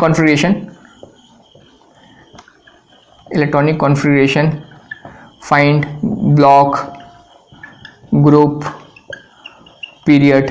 ठीक है, वही जो मैंने पीछे दिया था वही सब कुछ करना है। Of unknown element having atomic number, पहला 54, दूसरा 73, तीसरा ठीक है, तीसरा ले लो 82, और 4th ले लो 43। ठीक है, कुछ बेसिक हमने पकड़ लिए, इनका आप लोगों ने लिखना है आगे भाषण में। तो इन सब का आप लिख के अपने आप चेक करो, कोई डाउट होगा तो मेरे से कमेंट सेक्शन में आप लोग पूछ सकते हो। ठीक है, ये जैसा मैंने अभी सिखाया उस तरीके से आप लोग करना। ठीक है, इसके अंदर क्या क्या एक्सेप्शंस है वो मैं दूसरे लेक्चर के अंदर बताऊंगा। ठीक है, अब एक्सेप्शंस भी चलो 2 एक्सेप्शंस पहले बता ही देता हूं मैं आपको। 2 एक्सेप्शन मैं बता रहा हूँ, बहुत ध्यान से समझना। ठीक है, क्वेश्चन नोट कर लेना, क्वेश्चन देखो। 2 एक्सेप्शन मैं बता रहा हूँ आपको, बहुत ध्यान से समझो। एक होता है क्रोमियम का, ठीक है, क्रोमियम का होता है ऑक्सीडेशन एटॉमिक नंबर 24। ये इसके एक्सेप्शंस भी नहीं बोलूंगा, इसके पीछे रीजन भी दूंगा मैं। ठीक है, देखो ध्यान से। और एक होता है कॉपर का, ठीक है, एक होता है कॉपर का जिसका एटॉमिक नंबर होता है 29। ठीक है, 2 तो देखो क्या बनेगी हमारे अकॉर्डिंग, SSP DPS, ये बनेगी। यहां पर भी ये बनेगी SSP SPS और DPS। हम पहले जनरल लिख रहे हैं जो हमारी बनेगी, जो मैंने सीखा है उसके अकॉर्डिंग। तो देखो 1 2 3 4 5 2 3 4 और ये 3 क्या बनेगी, 2 2 6 2 6 2 20 हो गया, कितने बचे 4, तो कितना हो गया 4 आ जाएगा। ठीक है, ये हट जाएगा, तो ये इसकी होगी जनरल जो मैंने सीखी। सिमिलरली कॉपर की भी क्या बनेगी, 2 2 सॉरी पहले लिख देंगे 1 2 3 4 5 2 3 4 और ये बन जाएगा 3। ठीक है, क्या बनेगी 2 2 6 2 6 2 और कितना हो गया 20 हो गया यहाँ तक। 20 के बाद कितना बचा 9, यहाँ बन जाएगा 3D9, तो ये हट जाएगा। ठीक है, तो जो हमने अभी तक सीखा उसके अकॉर्डिंग ये इलेक्ट्रॉनिक कॉन्फ़िगरेशन रहेगी। पर ये यहाँ पर गलत हो जाती है। गलत क्यों हो जाती है तो बहुत ध्यान से समझना। ठीक है, अब मैं इसी में समझा रहा हूँ, आप लोग भले ही एक दूसरी लिख लेना, इसको काट के इसके नीचे दूसरा लिख देना। गलत इसलिए होता है, यहाँ पर कॉन्सेप्ट आ जाता है half field and full field stability का। ठीक है, तो मैं लिख देता हूँ एक चीज़, ध्यान रखना इसको। अभी मैं जो ट्रेंड्स बताऊंगा वहाँ भी यूज़ करूँगा। जो half field and full field orbitals होते हैं, फुल फील्ड ऑर्बिटल्स या फिर हाफ फील्ड ऑर्बिटल्स होते हैं, ये क्या होता है, मोर स्टेबल होते हैं। These are your more stable. बस ये लॉजिक पकड़ के रखना है आपने। ठीक है, जो half field and full field orbitals होते हैं वो क्या होते हैं, आपके ज़्यादा स्टेबल होते हैं। इतनी बात समझ आ गई। Full filled and half filled orbitals are more stable, ये लॉजिक पकड़ना है। तो देखो यहाँ पर होगा क्या, जब तुम 3D4 को देखोगे तो D4 का मतलब ये होगा, D में कितने होते हैं 1 2 3 4 5 ऑर्बिटल होते हैं। S में कितने होता है, 1 होता है। ये पीछे मैंने बनाया था, यहाँ बना हुआ है देखो, D के लिए और S के लिए। D4 का मतलब कितने इलेक्ट्रॉन, 1 2 3 4 इलेक्ट्रॉन। और S2 का मतलब कितना इलेक्ट्रॉन, ऐसा इलेक्ट्रॉन होगा। अब होगा क्या, तो देखो लास्ट का जो यहाँ पर S है ये फुल फील्ड है, पर D क्या है, कि neither half field and not half field के लिए क्या, हाफ फील्ड का मतलब क्या होगा, 1 इलेक्ट्रॉन और होना चाहिए, 5 इलेक्ट्रॉन होना चाहिए। ठीक है, हाफ फील्ड का मतलब समझ रहे हो। जैसे S में फुल फील्ड का मतलब कितने इलेक्ट्रॉन, 2 इलेक्ट्रॉन, तो हाफ फील्ड के कितने इलेक्ट्रॉन, 1 इलेक्ट्रॉन। हाफ के लिए ये, फुल के लिए इतने। P के लिए क्या होगा, ये S के लिए हो जाएगा। P में मैक्सिमम कितने इलेक्ट्रॉन भर सकते हैं हम, 6 इलेक्ट्रॉन। तो फुल फील्ड इलेक्ट्रॉन कितने होंगे, 6 इलेक्ट्रॉन। और हाफ फील्ड कितने होंगे P के लिए, 3 इलेक्ट्रॉन होंगे। D के लिए फुल फील्ड इलेक्ट्रॉन कितने होंगे, 10 इलेक्ट्रॉन। भाई सब में भराओ इलेक्ट्रॉन, सब में भराओ, एक में 2 इलेक्ट्रॉन भर सकते हैं। और हाफ फील्ड के लिए कितना होगा, डेफिनेटली 5 इलेक्ट्रॉन होगा। सिमिलरली F के लिए फुल फील्ड के लिए कितना इलेक्ट्रॉन होगा, 14 इलेक्ट्रॉन। और हाफ के लिए कितना होगा, 7 इलेक्ट्रॉन होगा। इतनी बात समझ आ गई। तो अब यहाँ देखो D में ये तो फुल फील्ड स्टेबल है, पर D ना तो हाफ फील्ड है ना तो फुल फील्ड है। तो क्या करेगा, होता क्या है यहाँ पर, इन दोनों के बीच में एनर्जी का जो गैप होता है बहुत कम होता है। ठीक है, वो क्यों कम होता है वो एटॉमिक स्ट्रक्चर के अंदर मैं बताऊंगा। ठीक है, अभी नहीं बता रहा हूँ, अभी ध्यान मान के सुनो केवल। इसके और इसके बीच में जो एनर्जी का डिफरेंस होता है वो बहुत कम होता है, जिसकी वजह से जो इलेक्ट्रॉन होता है, 1 इलेक्ट्रॉन यहाँ से उठ करके यहाँ आ जाएगा। और जैसे ही यहाँ से उठ करके यहाँ आएगा क्या बन जाएगा, 1s2 2s2 2p6 3s2 3p6। 1 electron चला गया तो कितना हो जाएगा, 4s2 थे, 1 गया तो कितना हो गया 1। और यहाँ इसमें आ गया तो ये क्या हो गया, 3d5 हो गया। 4 थे, 1 आ गया तो कितना हो गया 3d5। अब यहाँ से हुआ क्या, तो देखो S में भी 1 इलेक्ट्रॉन आ गया, 1 इलेक्ट्रॉन रहेगा। और 1 2 3 4 5, इसमें भी कितने इलेक्ट्रॉन हो गए, 5 इलेक्ट्रॉन हो गए, हाफ फील्ड हो गया। तो देखो अब ये भी हाफ फील्ड है, ये भी हाफ फील्ड है, मतलब इसके अंदर ये दोनों के दोनों लास्ट के स्टेबल हो गए, पर इसके अंदर केवल एक ही स्टेबल था, दूसरा स्टेबल नहीं था। इसी वजह से जो ये वाली कॉन्फ़िगरेशन होती है, ये फाइनल कॉन्फ़िगरेशन होती है, ये वाली कॉन्फ़िगरेशन नहीं होती है। आगे बात में, तो ये ध्यान रखना क्रोमियम की इसमें क्या होता है, एक इलेक्ट्रॉन जंप कर जाता है due to achieve stability. Clear हो गया। सिमिलरली काम यहाँ पर होगा, यहाँ पर देखो अब तुम्हें समझ आ गया होगा, एक इलेक्ट्रॉन यहाँ ये अभी स्टेबल है, ये भी स्टेबल है, और ये ना तो फुल फील्ड है ना तो हाफ फील्ड है। फुल फील्ड के लिए 10 इलेक्ट्रॉन चाहिए, होगा क्या, तो यहाँ से एक इलेक्ट्रॉन उठेगा और यहाँ पर आ जाएगा, तो यहाँ पर उससे उठा यहाँ पर आ गया, तो देखो अब ये भी स्टेबल हो गया, ये भी स्टेबल हो गया, तो पूरा स्टेबल हो गया। ठीक है, तो ये दो इलेक्ट्रॉनिक कॉन्फ़िगरेशन का आप लोग ध्यान रखेंगे, क्रोमियम का और कॉपर का, कि किस स्टाइल में चलती है। ठीक है, एक चीज़ का ध्यान रखना, जो इसके अंदर ग्रुप वगैरह तुम बताओगे, ठीक है, ग्रुप खासतौर से ग्रुप, बाकी में तो कोई प्रॉब्लम नहीं आती, ग्रुप जो बताओगे वो बेसिक के टर्म्स में ही बताना। ठीक है, ग्रुप जब बताओगे तो इसको देख के D10 मतलब 10th ग्रुप का मत बोल देना, समझ लो। यहाँ कुछ बच्चे अब ये भी गलती कर सकते हैं, सर ये 10वें ग्रुप का है, गलत हो जाएगा।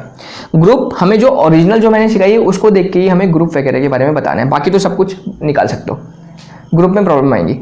कैसे पता चलेगा, तो जैसे ही तुम्हें यहाँ 1 दिखेगा तो मतलब समझ जाना कि एक इलेक्ट्रॉन यहाँ जंप कर रहा है, तो मतलब एक ग्रुप कम कर दो, तो एक ग्रुप कम कर देंगे, क्योंकि भाई एक ग्रुप कम करोगे तो 9 हो जाएगा और वापस ये 2 हो जाएगा, बन जाएगा ना। अब स्टेबल कॉन्फ़िगरेशन अचीव करने के लिए काम हुआ है कि एक इलेक्ट्रॉन जंप हुआ है, पर एक्चुअल में ये है तो 9 + 2 दैट इज 11th ग्रुप का ही है। जो कॉपर होता है कौन से ग्रुप में होता है, 11th ग्रुप में ही होता है। तो ग्रुप के लिए हम बेसिक फंडा पकड़ेंगे, बेसिक कॉन्फ़िगरेशन पकड़ेंगे, पर जब हम चेक करेंगे तो देखेंगे स्टेबिलिटी। तो स्टेबिलिटी के लिए क्या होगी, ये 1 इलेक्ट्रॉन, ये 10 इलेक्ट्रॉन, तो ये ज़्यादा स्टेबल हो जाएगा। क्लियर हो गया इतना, तो इसका ध्यान रखना। ठीक है, ठीक है, तो ये 2 का भी आप लोग ध्यान रखेंगे। ऑर्बिटल्स के बारे में, ऑर्बिटल्स का क्या केस है, हाफ फील्ड और फुल फील्ड ऑर्बिटल्स क्या होते हैं, ज़्यादा स्टेबल होते हैं। अब हमारा दूसरा टारगेट है, अभी तक जो हमने इलेक्ट्रॉनिक कॉन्फ़िगरेशन देखी वो न्यूट्रल एटम की देखी, अब हम देखेंगे आयंस की। ठीक है, कि आयंस की इलेक्ट्रॉनिक कॉन्फ़िगरेशन क्या होती है। तो सबसे पहले आयंस 2 टाइप के होते हैं, कैटायंस और एनायन, ये सबको पता होगे। एनायन का मतलब क्या होता है, नेगेटिव वाले, और कैटायन का मतलब क्या होता है, पॉजिटिव वाले। दोनों की मैं बताऊंगा। ठीक है, एनायन क्या मतलब क्या होता है, नेगेटिव, और कैटायन का मतलब क्या होता है, पॉजिटिव। पता है सभी को, जिसको नहीं पता वो ऐसे ध्यान रख सकते हैं, a negative ion, a negative ion anion. तो अगर नेगेटिव होगा तो डेफिनेटली कैटायन क्या होगा, पॉजिटिव होगा। ठीक है, इसमें भी बच्चों को कन्फ्यूजन रहते हैं, तो ऐसे याद रखना, अ नेगेटिव आयन मतलब ये नेगेटिव आयन है एनायन, और पॉजिटिव आयन को बोलते हैं कैटायन। ठीक है, अब देखो सपोज हमें इलेक्ट्रॉनिक कॉन्फ़िगरेशन निकालनी है O2- की, O2- की इलेक्ट्रॉनिक कॉन्फ़िगरेशन निकालनी है। तो देखो अभी एनायंस की बात कर रहा हूँ, एनायन में कोई प्रॉब्लम नहीं होता, प्रॉब्लम आता है कैटायन के अंदर। ठीक है, तो यहाँ पर क्या है, ऑक्सीजन है, ऑक्सीजन के पास कितने इलेक्ट्रॉन होंगे, 8 इलेक्ट्रॉन होते हैं, पता है हमें, ऑक्सीजन का एटॉमिक नंबर 8 होता है। 2- का मतलब क्या हुआ, 2 इलेक्ट्रॉन आया है, माइनस का मतलब क्या होता है, इलेक्ट्रॉन ऐड हो रहा है, और प्लस का मतलब क्या होता है, इलेक्ट्रॉन रिमूव हो रहा है। पता है सभी को, माइनस का मतलब इलेक्ट्रॉन ऐड हुआ, तो कितना इलेक्ट्रॉन ऐड हुआ, 2 इलेक्ट्रॉन, तो 2 इलेक्ट्रॉन ऐड करना पड़ेगा, टोटल कितने इलेक्ट्रॉन हो गए, 10 इलेक्ट्रॉन। मतलब O2- के पास टोटल कितने इलेक्ट्रॉन है, 10 इलेक्ट्रॉन्स हैं।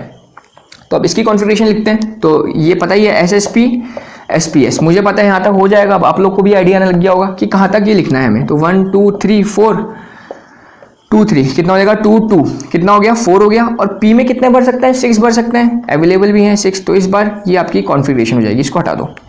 ठीक है, तो O2- की कॉन्फ़िगरेशन कितनी हो जाएगी, 1:2 2p6। क्लियर हो गया। तो नेगेटिव में कोई प्रॉब्लम नहीं होती, प्रॉब्लम होती है पॉजिटिव में, जब हमें पॉजिटिव की इलेक्ट्रॉनिक कॉन्फ़िगरेशन लिखनी होती है। जैसे सपोज एग्जांपल के तौर पे मुझे लिखनी है कॉन्फ़िगरेशन किसकी, Fe2+ की, Fe2+ की लिखनी है। तो क्या करते हैं, पहले ये देखो ध्यान से बच्चे, क्या करते हैं, आयरन का पता है तुम्हें कितना होता है, 26 होता है। तो 26 + 2, प्लस का मतलब क्या हुआ, इलेक्ट्रॉन रिमूव हो गया, इलेक्ट्रॉन रिमूव हो गया। तो इलेक्ट्रॉन रिमूव हो गया, कितना इलेक्ट्रॉन रिमूव हुआ, कितना दे रखा, 2 दे रखा, 2। तो कितना माइनस करना पड़ेगा, 2 माइनस करना पड़ेगा, 2 इलेक्ट्रॉन हट गया। समझ आ रही बात, माइनस का मतलब इलेक्ट्रॉन ऐड हो रहा है, और प्लस का मतलब इलेक्ट्रॉन जा रहा है। तो माइनस आया तो इसलिए मैंने ऐड किया 2 इलेक्ट्रॉन, प्लस है मतलब जा रहा है इसलिए रिमूव कर दिया, तो 2 इलेक्ट्रॉन रिमूव कर दिया, कितना बचेगा, 24। तो इसके पास बचेंगे 24 इलेक्ट्रॉन। अब बच्चा लिखिएगा कॉन्फ़िगरेशन जैसा मैंने सिखाया, SsP SPS DPS।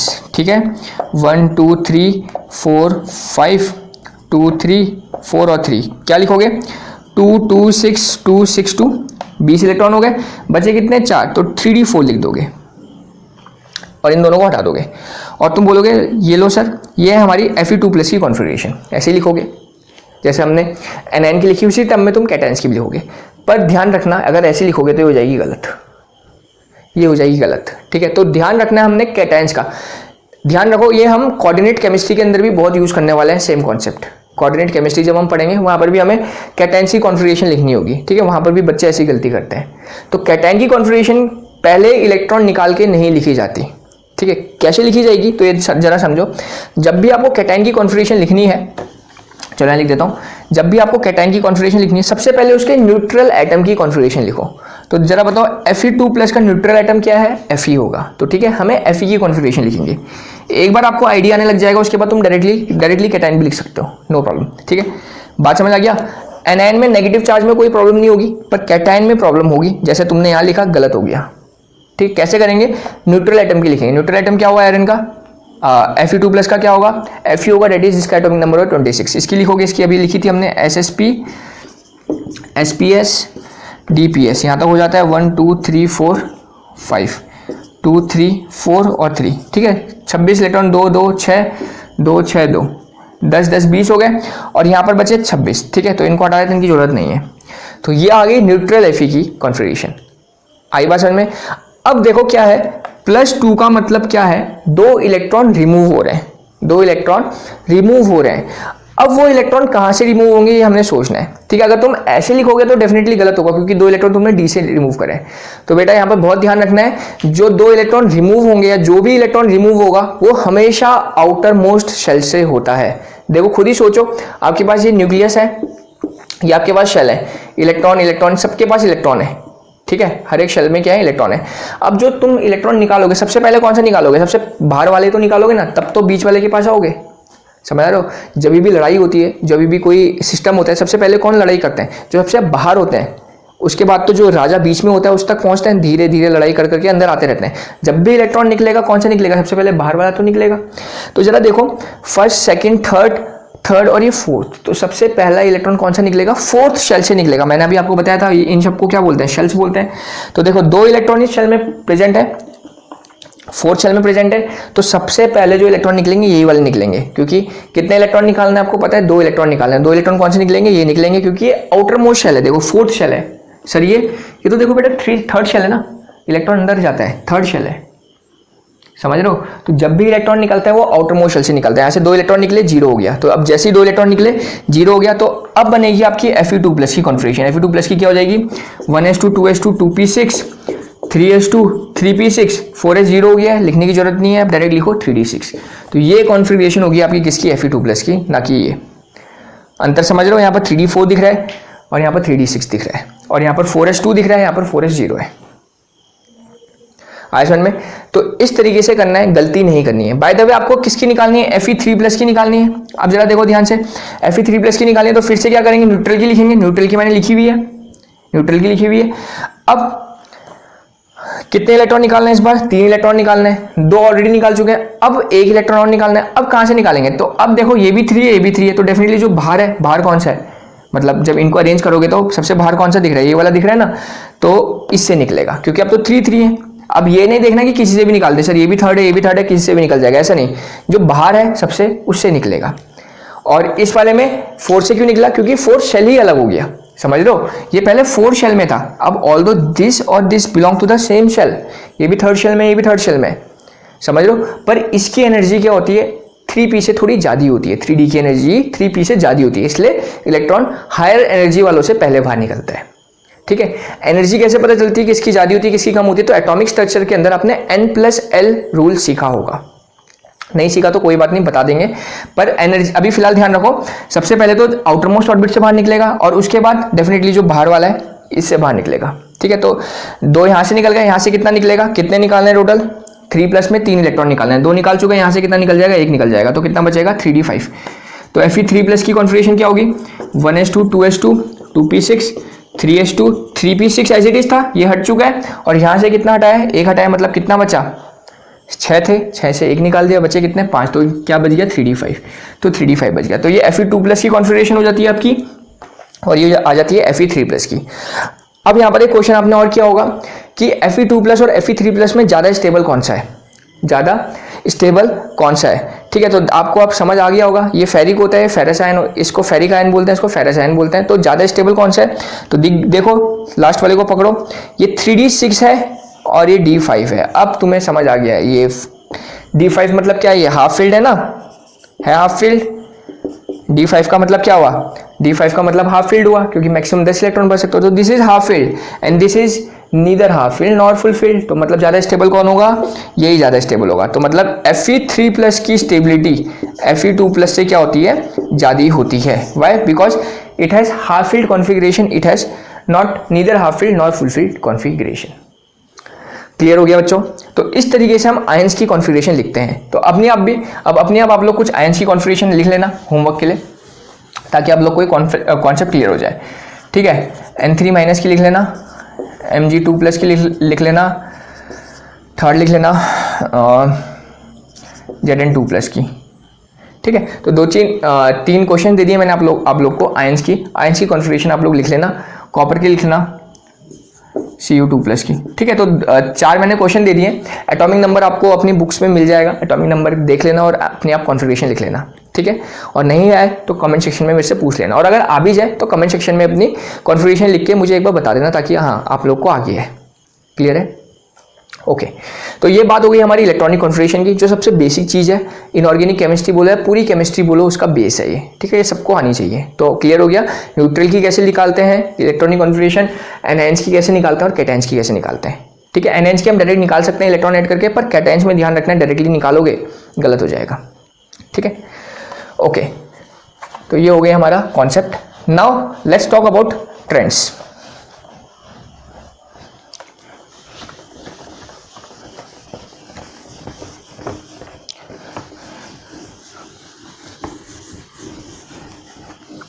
ठीक है, अब हम बात करते हैं किसकी, ट्रेंड्स की।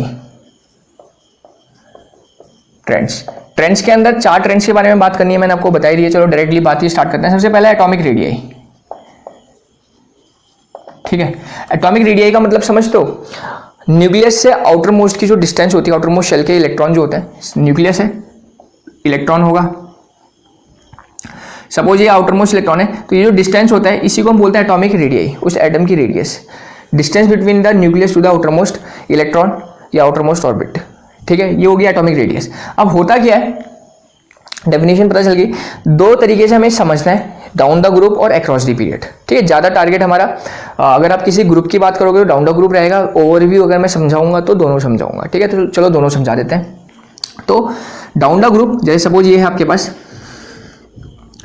2 चीज़ें हमें देखनी है, down the group, across the period. Down the group क्या होता है, आपको पता है, शेल एक इंक्रीज होता जा रहा है, तो अगर इसका साइज ये होगा, इसका ये होगा, साइज डेफिनेटली क्या होता है, बढ़ता है। ठीक है, तो डाउन द ग्रुप क्या करता है, एटॉमिक रेडियाई क्या करता है, इंक्रीज करता है। Why, because of addition of shell.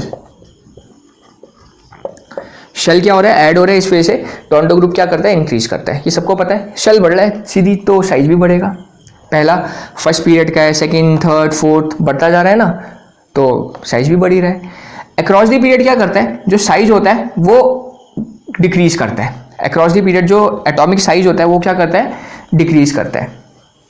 Across the period जो एटॉमिक रेडियाई होती है, एटॉमिक साइज होती है, वो क्या करती है, डिक्रीज करती है। ठीक है, जैसे सपोज ये बात करो, नाइट्रोजन हो गया, ऑक्सीजन हो गया, फ्लोरीन हो गया। ठीक है, सारे कार्बन हो गए, ये अक्रॉस द पीरियड है, मतलब इसका साइज सबसे छोटा होगा, ऑक्सीजन का थोड़ा बड़ा होगा, नाइट्रोजन का बड़ा, कार्बन का बड़ा, मतलब अक्रॉस द पीरियड साइज क्या कर रहा है, डिक्रीज कर रहा है। वाई, बिकॉज जो इफेक्टिव न्यूक्लियर चार्ज है, इफेक्टिव न्यूक्लियर चार्ज है, वो क्या कर रहा है, इंक्रीज कर रहा है। ठीक है, क्योंकि इफेक्टिव न्यूक्लियर चार्ज क्या करता है, इंक्रीज करता है, इस वजह से अक्रॉस द पीरियड साइज क्या करता है, डिक्रीज करता है। ठीक है, अब सवाल ये होगा कि सर इफेक्टिव न्यूक्लियर चार्ज क्या होता है। ठीक है, तो बहुत ध्यान से समझना। सपोज मेरे पास है बोरोन, यहाँ है कार्बन, यहाँ है नाइट्रोजन, यहाँ है ऑक्सीजन। सपोज ये अक्रॉस द पीरियड है, सारे के सारे सेम पीरियड में बिलोंग करते हैं, boron, carbon, nitrogen, oxygen. Boron का एटॉमिक नंबर कितना होता है, 5, 6, इसका होता है 7 और इसका होता है 8, यही होता है। अब अगर मैं इसको जनरल वे में लिखूं तो 2, 3 होता है, इसका कितना होगा, 2,4, इसका होगा 2,5, 2,6। ठीक है, बहुत ध्यान से समझना, इफेक्टिव न्यूक्लियर चार्ज समझा रहा हूँ। तो न्यूक्लियस होगा, यहाँ 2 इलेक्ट्रॉन, यहाँ 3 इलेक्ट्रॉन। पहले एक छोटा सा रफ डायग्राम बना रहा हूँ ताकि समझने में आपको ईजी हो। 2 इलेक्ट्रॉन, 1, 2, 3, 4,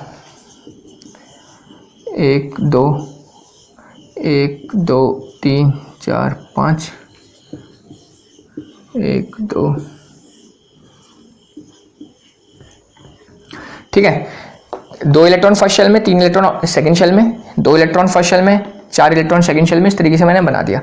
अब है इफेक्टिव न्यूक्लियर चार्ज क्या होता है, इफेक्टिव न्यूक्लियर चार्ज कैसे निकालते हैं, तो पहले इसका देखो, इफेक्टिव न्यूक्लियर चार्ज को हम जेड इफेक्टिव बोलते हैं, ठीक, कैसे निकाला जाता है, जेड माइनस एन, ये हमारे पास इफेक्टिव न्यूक्लियर चार्ज निकालने का एक फॉर्मूला है।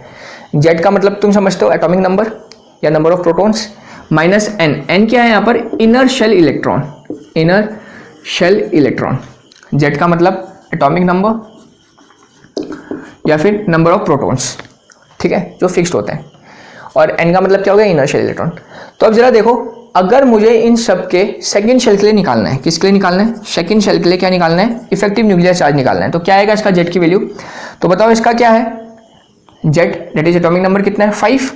सेकंड शेल के लिए निकालना है, मतलब ये इस शेल के लिए निकालना है, मतलब इससे अंदर इलेक्ट्रॉन, इससे इनर इलेक्ट्रॉन कितने हैं, 2 इलेक्ट्रॉन है, तो 5 - 2 आएगा।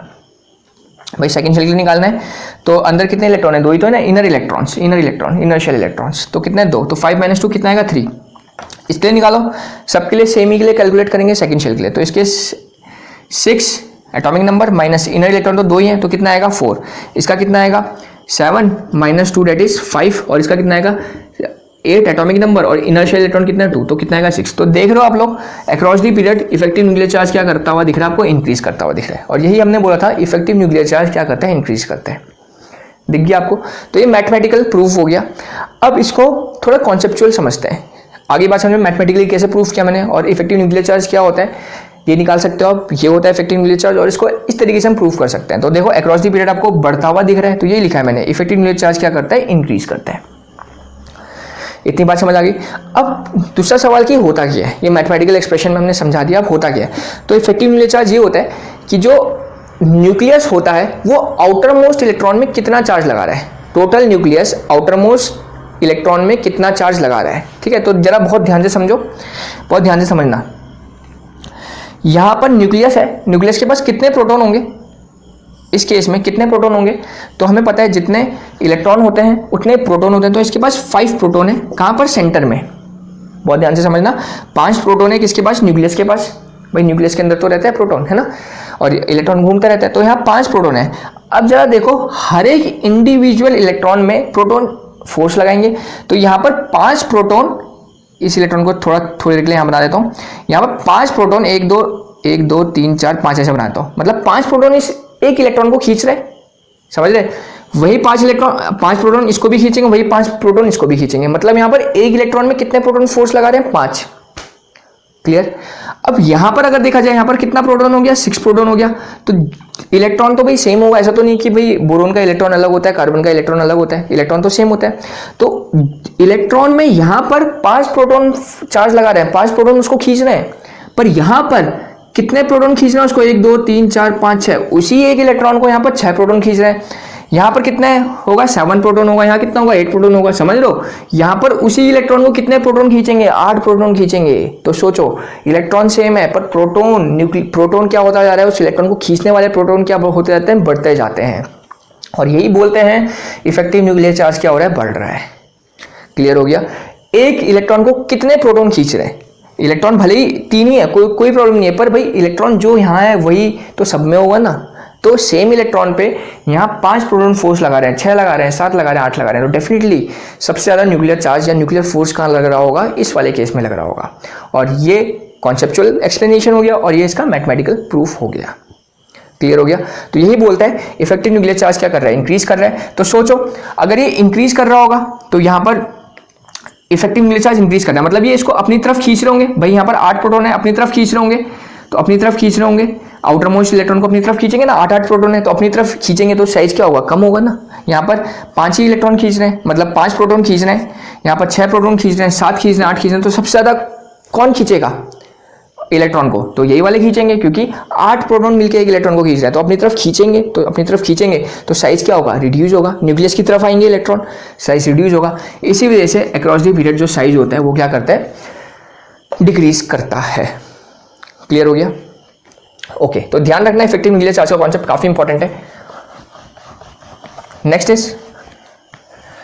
Is ionization energy. Ionization energy, ठीक है।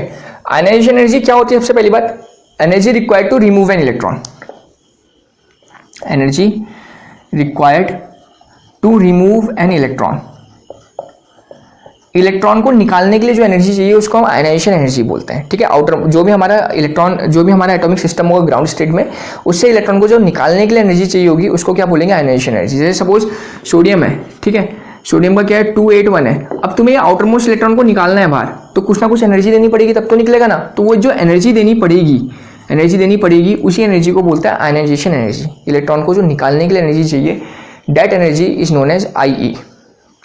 क्लियर है। अब होता क्या है, ट्रेंड देखेंगे, ये डाउन द ग्रुप है, across the period. Down the group क्या होगा जरा बताओ, साइज खुद सोचो, अपने आप बता सकते हो। बीच में न्यूक्लियस है, अब आउटर मोस्ट इलेक्ट्रॉन को तुम्हें निकालना है। इलेक्ट्रॉन यहाँ पर इस जगह है, इस जगह है, इस जगह है, इस जगह, तो सोचो कहाँ पर निकालना सबसे आसान होगा इलेक्ट्रॉन, तो डेफिनेटली यहाँ पर। इस जगह क्या है, इस जगह जब तुम इसको निकालोगे तो जरा बताओ न्यूक्लियस भी उसको अपनी तरफ खींचेगा ना, या न्यूक्लियस भी खींच रहा होगा क्योंकि न्यूक्लियस से क्लोज है। पर यहाँ पर जितना दूर जाते जाओगे, जितना नीचे जाते रहोगे, न्यूक्लियस से क्या हो गया, डिस्टेंस क्या होता रह गया, बढ़ता रह गया। मतलब न्यूक्लियस इस इलेक्ट्रॉन में क्या करेगा, कम फोर्स लगाएगा। यहाँ पर तो न्यूक्लियस और आउटर मोस्ट इलेक्ट्रॉन बहुत पास है, मतलब न्यूक्लियस भी खींचेगा उसको अपनी तरफ, तुम भी खींच रहे हो, मतलब यहाँ तुम्हें ज़्यादा एनर्जी देनी पड़ेगी। यहाँ पर न्यूक्लियस नहीं खींचेगा क्योंकि न्यूक्लियस से बहुत दूर है, तो तुम यहाँ पर इजीली क्या कर सकते हो, इलेक्ट्रॉन को निकाल सकते हो। ठीक है, तो मतलब डाउन द ग्रुप जो IE होती है वो क्या करती है, डिक्रीज करती है, क्योंकि क्या हो रहा है, साइज इंक्रीज कर रहा है, बिकॉज साइज इंक्रीज। क्लियर हो गया। तो यहाँ पर हमें इलेक्ट्रॉन को निकालने के लिए सबसे कम एनर्जी चाहिए होगी और यहाँ पर हमें सबसे ज़्यादा चाहिए होगी। क्लियर है।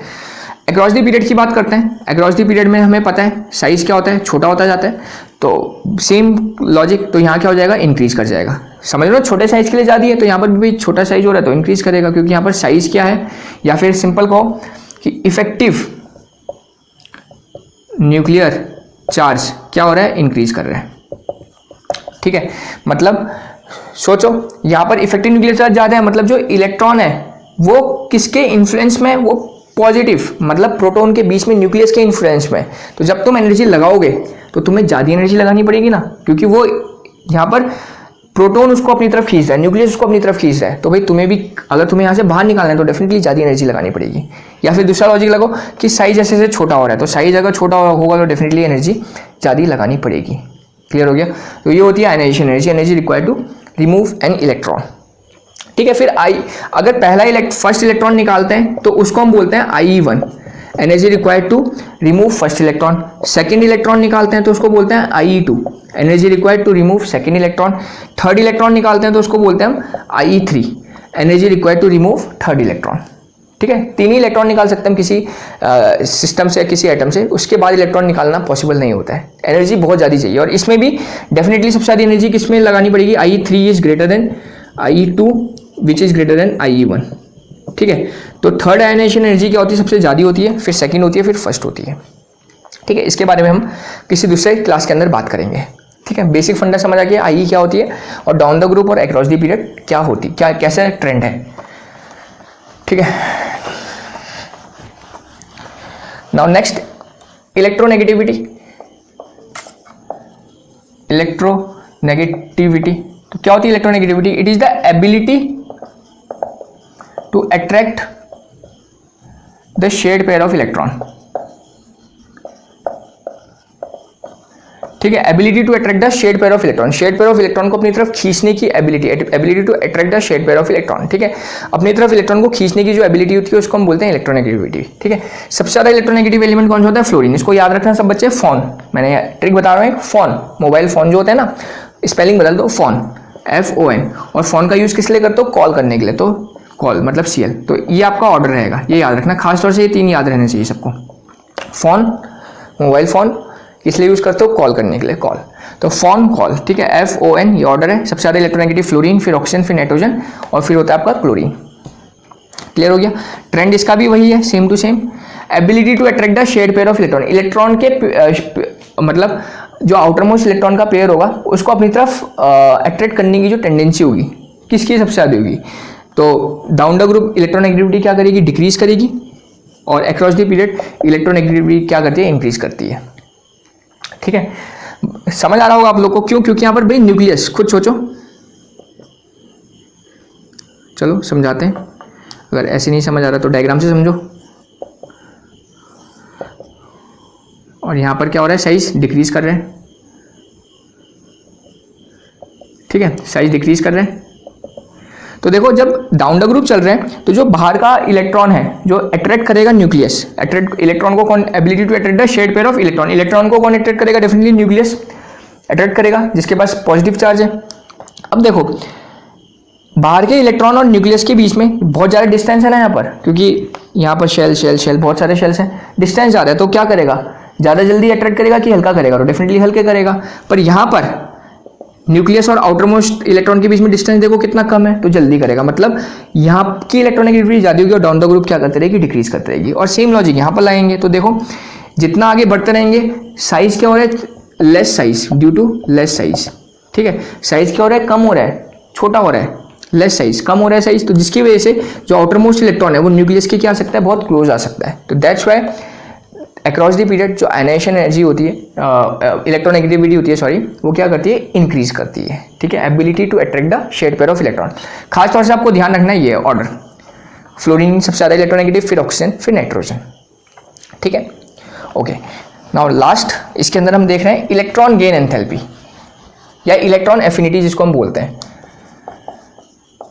इलेक्ट्रॉन गेन एंथैल्पी, ठीक है, या जिसको हम क्या बोलते हैं, इलेक्ट्रॉन एफिनिटी भी बोलते हैं। इलेक्ट्रॉन एफिनिटी क्या होती है, ये होती है आयनाइजेशन एनर्जी का उल्टा, मतलब एनर्जी रिक्वायर्ड या एनर्जी चेंज,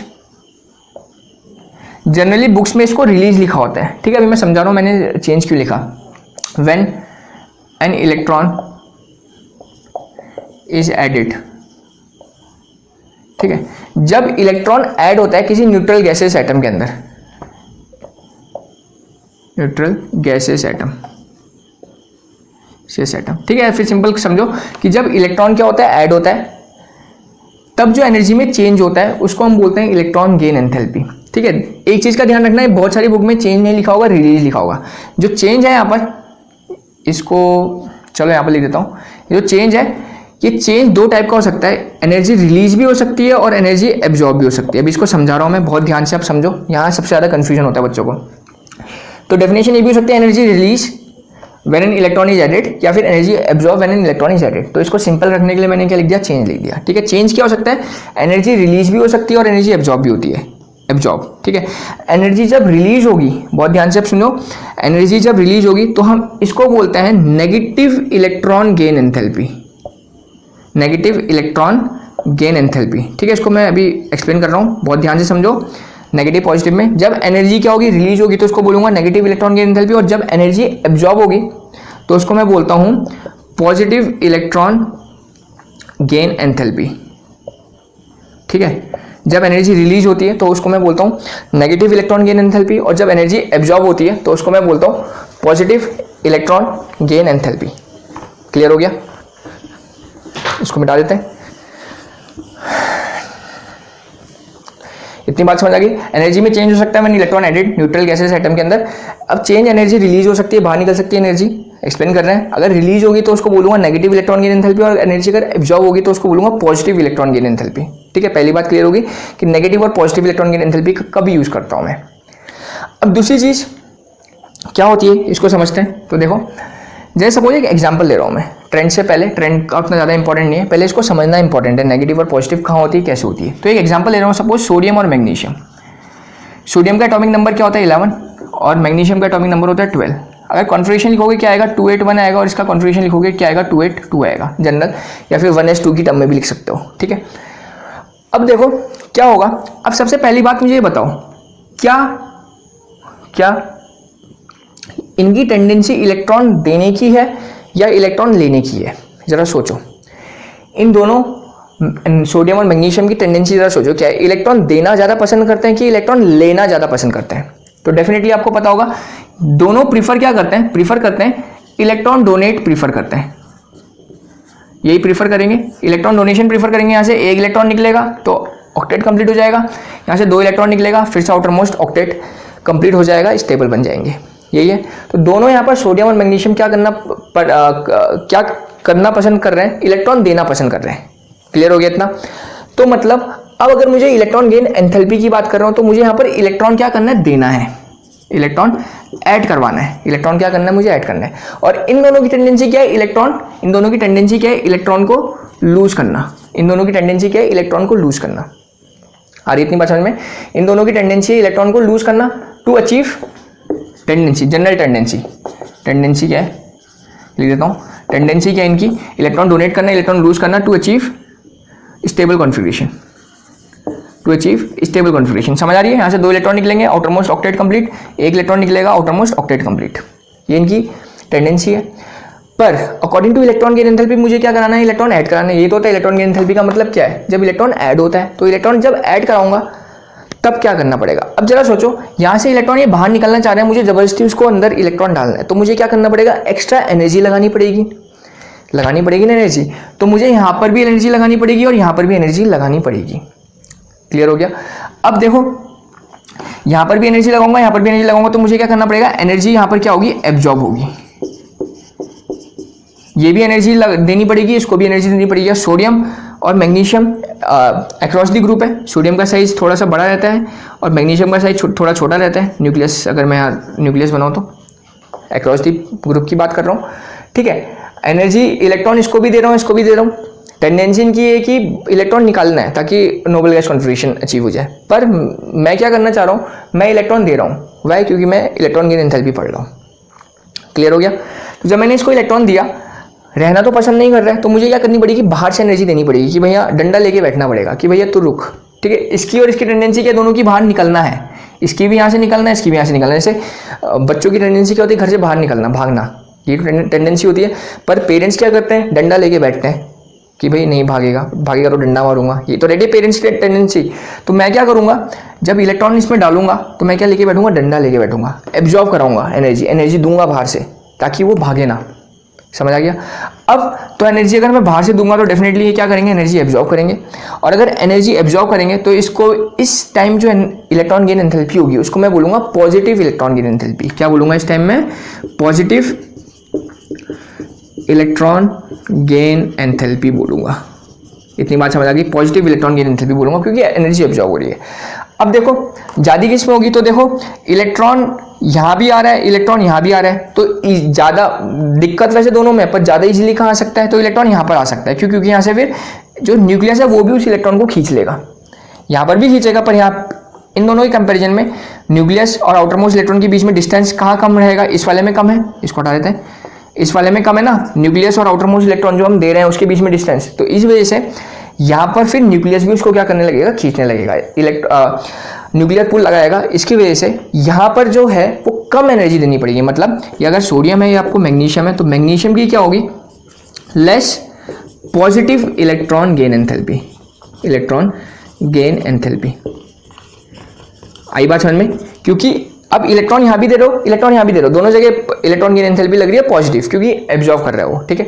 पर जब इन दोनों में कंपेयर करेंगे तो यहाँ पर आउटर मोस्ट इलेक्ट्रॉन न्यूक्लियस के बीच का डिस्टेंस और इस वाले में आउटर मोस्ट इलेक्ट्रॉन न्यूक्लियस का डिस्टेंस जब हम कंपेयर करेंगे तो यहाँ पर क्या रहेगा, कम रहेगा। जिसकी वजह से अगर तुम इलेक्ट्रॉन दे ही रहे हो उसको, जब जबरदस्ती कर ही दिए तुमने कि इलेक्ट्रॉन भाई बैठ बैठ बैठ, है ना, अब क्या करेगा बेचारा, तब उस केस में फिर न्यूक्लियस भी आपस में इलेक्ट्रॉन को क्या करेगा, अपनी तरफ पुल करेगा। दैट्स वाई यहाँ पर तुम्हें थोड़ी कम इलेक्ट्रॉन गेन एंथैल्पी, मतलब less positive electron gain enthalpy, मतलब थोड़ी कम एनर्जी लगानी पड़ेगी और इसमें थोड़ी ज़्यादा लगानी पड़ेगी। क्लियर हो गया इतना? तो यहाँ पर आ जाएगा less positive electron gain enthalpy. एक एग्जांपल और ले रहा हूँ, सपोज हम लेते हैं सल्फर का और एक ले रहे हैं क्लोरीन का, ठीक है, ध्यान से समझो। एक ले लिया हमने सल्फर, यहाँ समझा देता हूँ, एक लिया हमने सल्फर और एक लिया हमने क्लोरीन, ठीक है। सल्फर का होता है 16, क्लोरीन का होता है 17, ठीक है। तो 16 क्या होगा, 286 और इसका कितना होगा 287, यही होगा 8 10। आप लोग 1s2 2s2 की टर्म्स में भी इसको लिख सकते हो, अपने आप लिखोगे तो आपको समझ आ जाएगा, ठीक है, लिख लेना ताकि क्लियर हो जाए। अब देखो इनकी टेंडेंसी क्या है, इनकी जनरल टेंडेंसी क्या है, इलेक्ट्रॉन डोनेट करने की, इलेक्ट्रॉन एक्सेप्ट करना है। जरा सोचो तो देखो यहाँ पर तो टी इलेक्ट्रॉन डोनेट करे और आउटर मोस्ट अचीव कर ले, 8 हो जाएगा। पर यहाँ पर जरा देखो 6 इलेक्ट्रॉन डोनेट करने पड़ेंगे 7। उससे अच्छा रास्ता है ये 1 इलेक्ट्रॉन एक्सेप्ट करे और ये कितना इलेक्ट्रॉन एक्सेप्ट करे, 2 इलेक्ट्रॉन एक्सेप्ट करे। मतलब इनकी जनरल टेंडेंसी क्या है, इलेक्ट्रॉन को एक्सेप्ट करना। इनकी टेंडेंसी क्या है, electron accept to achieve stable configuration. आई बात समझ में, टू अचीव स्टेबल कॉन्फिगरेशन। मतलब इसमें जैसे ही एक इलेक्ट्रॉन आ जाए तो ये स्टेबल हो जाएगा, ये तो नहीं होगा, पर इसमें कितना इलेक्ट्रॉन चाहिए होगा, 2 इलेक्ट्रॉन चाहिए होगा स्टेबल के लिए। समझ लो बात। तो इनकी जनरल टेंडेंसी स्टेबल करना, तो अगर जनरल टेंडेंसी पता लगी तो मतलब यहाँ से ये क्या करेंगे, इलेक्ट्रॉन इसमें हम करवाएंगे ऐड, इलेक्ट्रॉन इसमें क्या करेंगे, ऐड करवाएंगे। बात समझ लो, इलेक्ट्रॉन ऐड इसमें भी करा रहे थे, पर इनकी टेंडेंसी क्या थी, डोनेट करना, तो इसलिए हमें एनर्जी देनी पड़ रही थी। पर इनकी टेंडेंसी क्या है, इलेक्ट्रॉन एक्सेप्ट करना, ये तो चाहते ही हमें इलेक्ट्रॉन मिल जाए उनको। बात समझ लो। अब होगा क्या, जब इन दोनों के बीच में कंपटीशन होगा, सपोज एक इलेक्ट्रॉन में ऐड करा रहा हूँ, एक इलेक्ट्रॉन में ऐड करा रहा हूँ, तो इलेक्ट्रॉन इसको भी चाहिए। जैसे इसमें एक इलेक्ट्रॉन मिलेगा, एक इलेक्ट्रॉन मिलेगा, क्या बन जाएगा, 2 8 8 बन जाएगा, और इसको एक इलेक्ट्रॉन मिलेगा 2 8 7 बन जाएगा, ऐसे ही बनेगा 2 8 7 बनेगा, ये क्या बनेगा 2 8 8।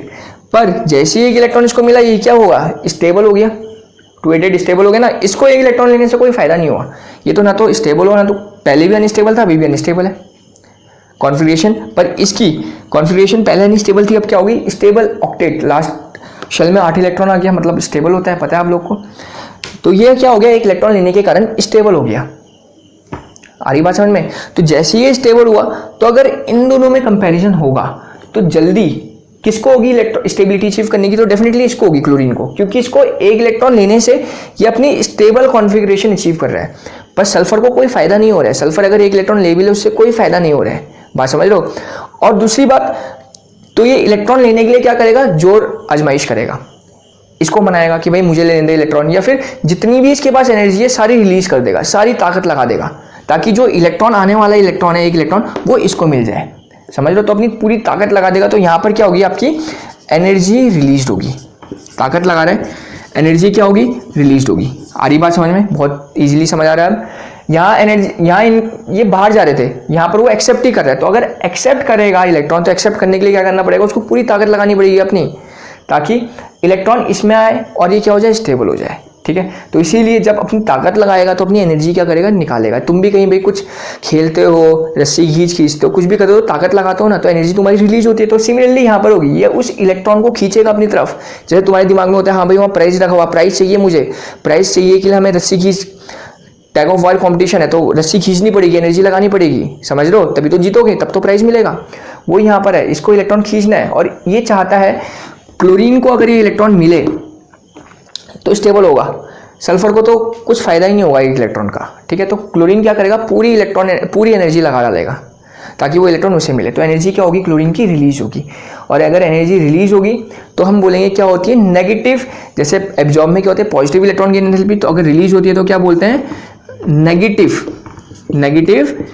Electron gain enthalpy, negative electron gain enthalpy. तो इस टाइम हम बात करेंगे क्या, कि नेगेटिव इलेक्ट्रॉन गेन एंथैल्पी हो रही है। तो अब जरा सोचो किसकी ज़्यादा होगी, तो डेफिनेटली अब तुम्हें समझ आ गया होगा ज़्यादा एनर्जी कौन लगा रहा है, ये लगा रहा है। तो जब हम इसको और इसको कंपैरिजन करेंगे, इसको सल्फर को और क्लोरीन को जब हम कंपैरिजन करेंगे, तो chlorine has more, yes more negative, ये भी ध्यान रखना, मोर नेगेटिव इलेक्ट्रॉन, या EGE लिख दे रहा हूँ, ठीक है, बार बार EGE, electron gain enthalpy, EGE short में क्या लिख देते हैं, इलेक्ट्रॉन गेन एंथैल्पी लिख देते हैं। आगे बात समझ में, तो क्लियर हो गया। तो क्या है पॉजिटिव इलेक्ट्रॉन गेन एंथैल्पी, क्या है नेगेटिव इलेक्ट्रॉन गेन एंथैल्पी, और क्या मोर और लेस का टारगेट है, क्या टॉपिक है, क्या है, ये समझ आ गया आपको। जब इलेक्ट्रॉन लूज करता है, टेंडेंसी उसकी जनरल टेंडेंसी क्या लूज करने की, तो उसमें इलेक्ट्रॉन दे रहे हैं तो एनर्जी एब्जॉर्व होगी। और अगर उसकी टेंडेंसी क्या करने की, एक्सेप्ट करने की है, और तुम भी क्या कर रहे हो, इलेक्ट्रॉन ऐड दे रहे हो, तब क्या करेगा, वो एनर्जी को रिलीज करेगा। समझ आ गया। एक्सेप्ट करना है उसकी टेंडेंसी एक्सेप्ट करने की, और तुम भी इलेक्ट्रॉन दे रहे हो, तो बहुत बड़ी अपनी एनर्जी क्या करेगा, रिलीज करेगा, और उस इलेक्ट्रॉन को एक्सेप्ट करेगा। तो टेंडेंसी उसकी डोनेट करने की है, पर तुम क्या करा रहे हो, इलेक्ट्रॉन दे रहे हो उसको, तब क्या करेगा, वो एनर्जी को एब्जॉर्व करेगा। बाहर से तुम्हें एनर्जी देनी पड़ेगी ताकि वो वहाँ रुके, वरना उसकी टेंडेंसी तो क्या है, बाहर निकलने की है, तो वहाँ रोकने के लिए तुम्हें एनर्जी देनी पड़ेगी। और इसमें तो टेंडेंसी ही वही है उसकी, इसकी एक्सेप्ट करने की, और तुम्हें भी इलेक्ट्रॉन देना है, एक्सेप्ट ही करवाना है। तो इसलिए वहाँ पर जो अब पहले किस में एक्सेप्ट होगा, उसके लिए लड़ाई होगी। उसके लिए लड़ाई क्यों होगी, क्योंकि ये एक इलेक्ट्रॉन अगर ऐड करेगा तो क्या बन जाएगा, स्टेबल बन जाएगा। इसीलिए इसकी जो क्लोरीन की जो इलेक्ट्रॉन गेन एंथैल्पी होगी नेगेटिव होगी, पहली बात तो क्योंकि रिलीज हो रही है, और वो क्या होगी, ज़्यादा होगी। तो it has more negative electron gain enthalpy, और इस वाले केस में मैग्नीशियम की less positive electron gain enthalpy. ठीक है। तो काफ़ी ज़्यादा इंपॉर्टेंट टॉपिक है, खास तौर से इन चारों में सबसे ज़्यादा बच्चों को डाउट रहता है इलेक्ट्रॉन गेन एंथैल्पी में, ठीक है। तो आई होप आप लोग को समझ आ गया होगा। जिसको नहीं समझ आया है कोई बात नहीं, कमेंट सेक्शन में एक बार और वीडियो देख लो पहले तो, ठीक है। एक बार वीडियो पॉज करो या वीडियो को रिपीट करके देखो। अगर तभी भी समझ नहीं आया तो आप लोग कमेंट सेक्शन में आप लोग पूछो, कोई डाउट है। अगर तभी भी समझ नहीं आया तो फिर आप लोग मेरे से बोलो, मैं एक separate video electron gain enthalpy में ही बना दूंगा, ठीक है। वरना आई थिंक कि अब समझ आ जाना चाहिए, ठीक है। कोई भी डाउट, कोई भी क्वेश्चन या वीडियो अच्छी लगी तो आप लोग कमेंट सेक्शन में आप लोग पूछ सकते हैं कि सर हाँ मज़ा आ गया पढ़ने में, समझ आ गया। अगर नहीं आया तो वो भी बोलो कि सर समझ नहीं आया इस टॉपिक में, तो वो समझाएंगे आपको, ठीक है। चलो, थैंक यू।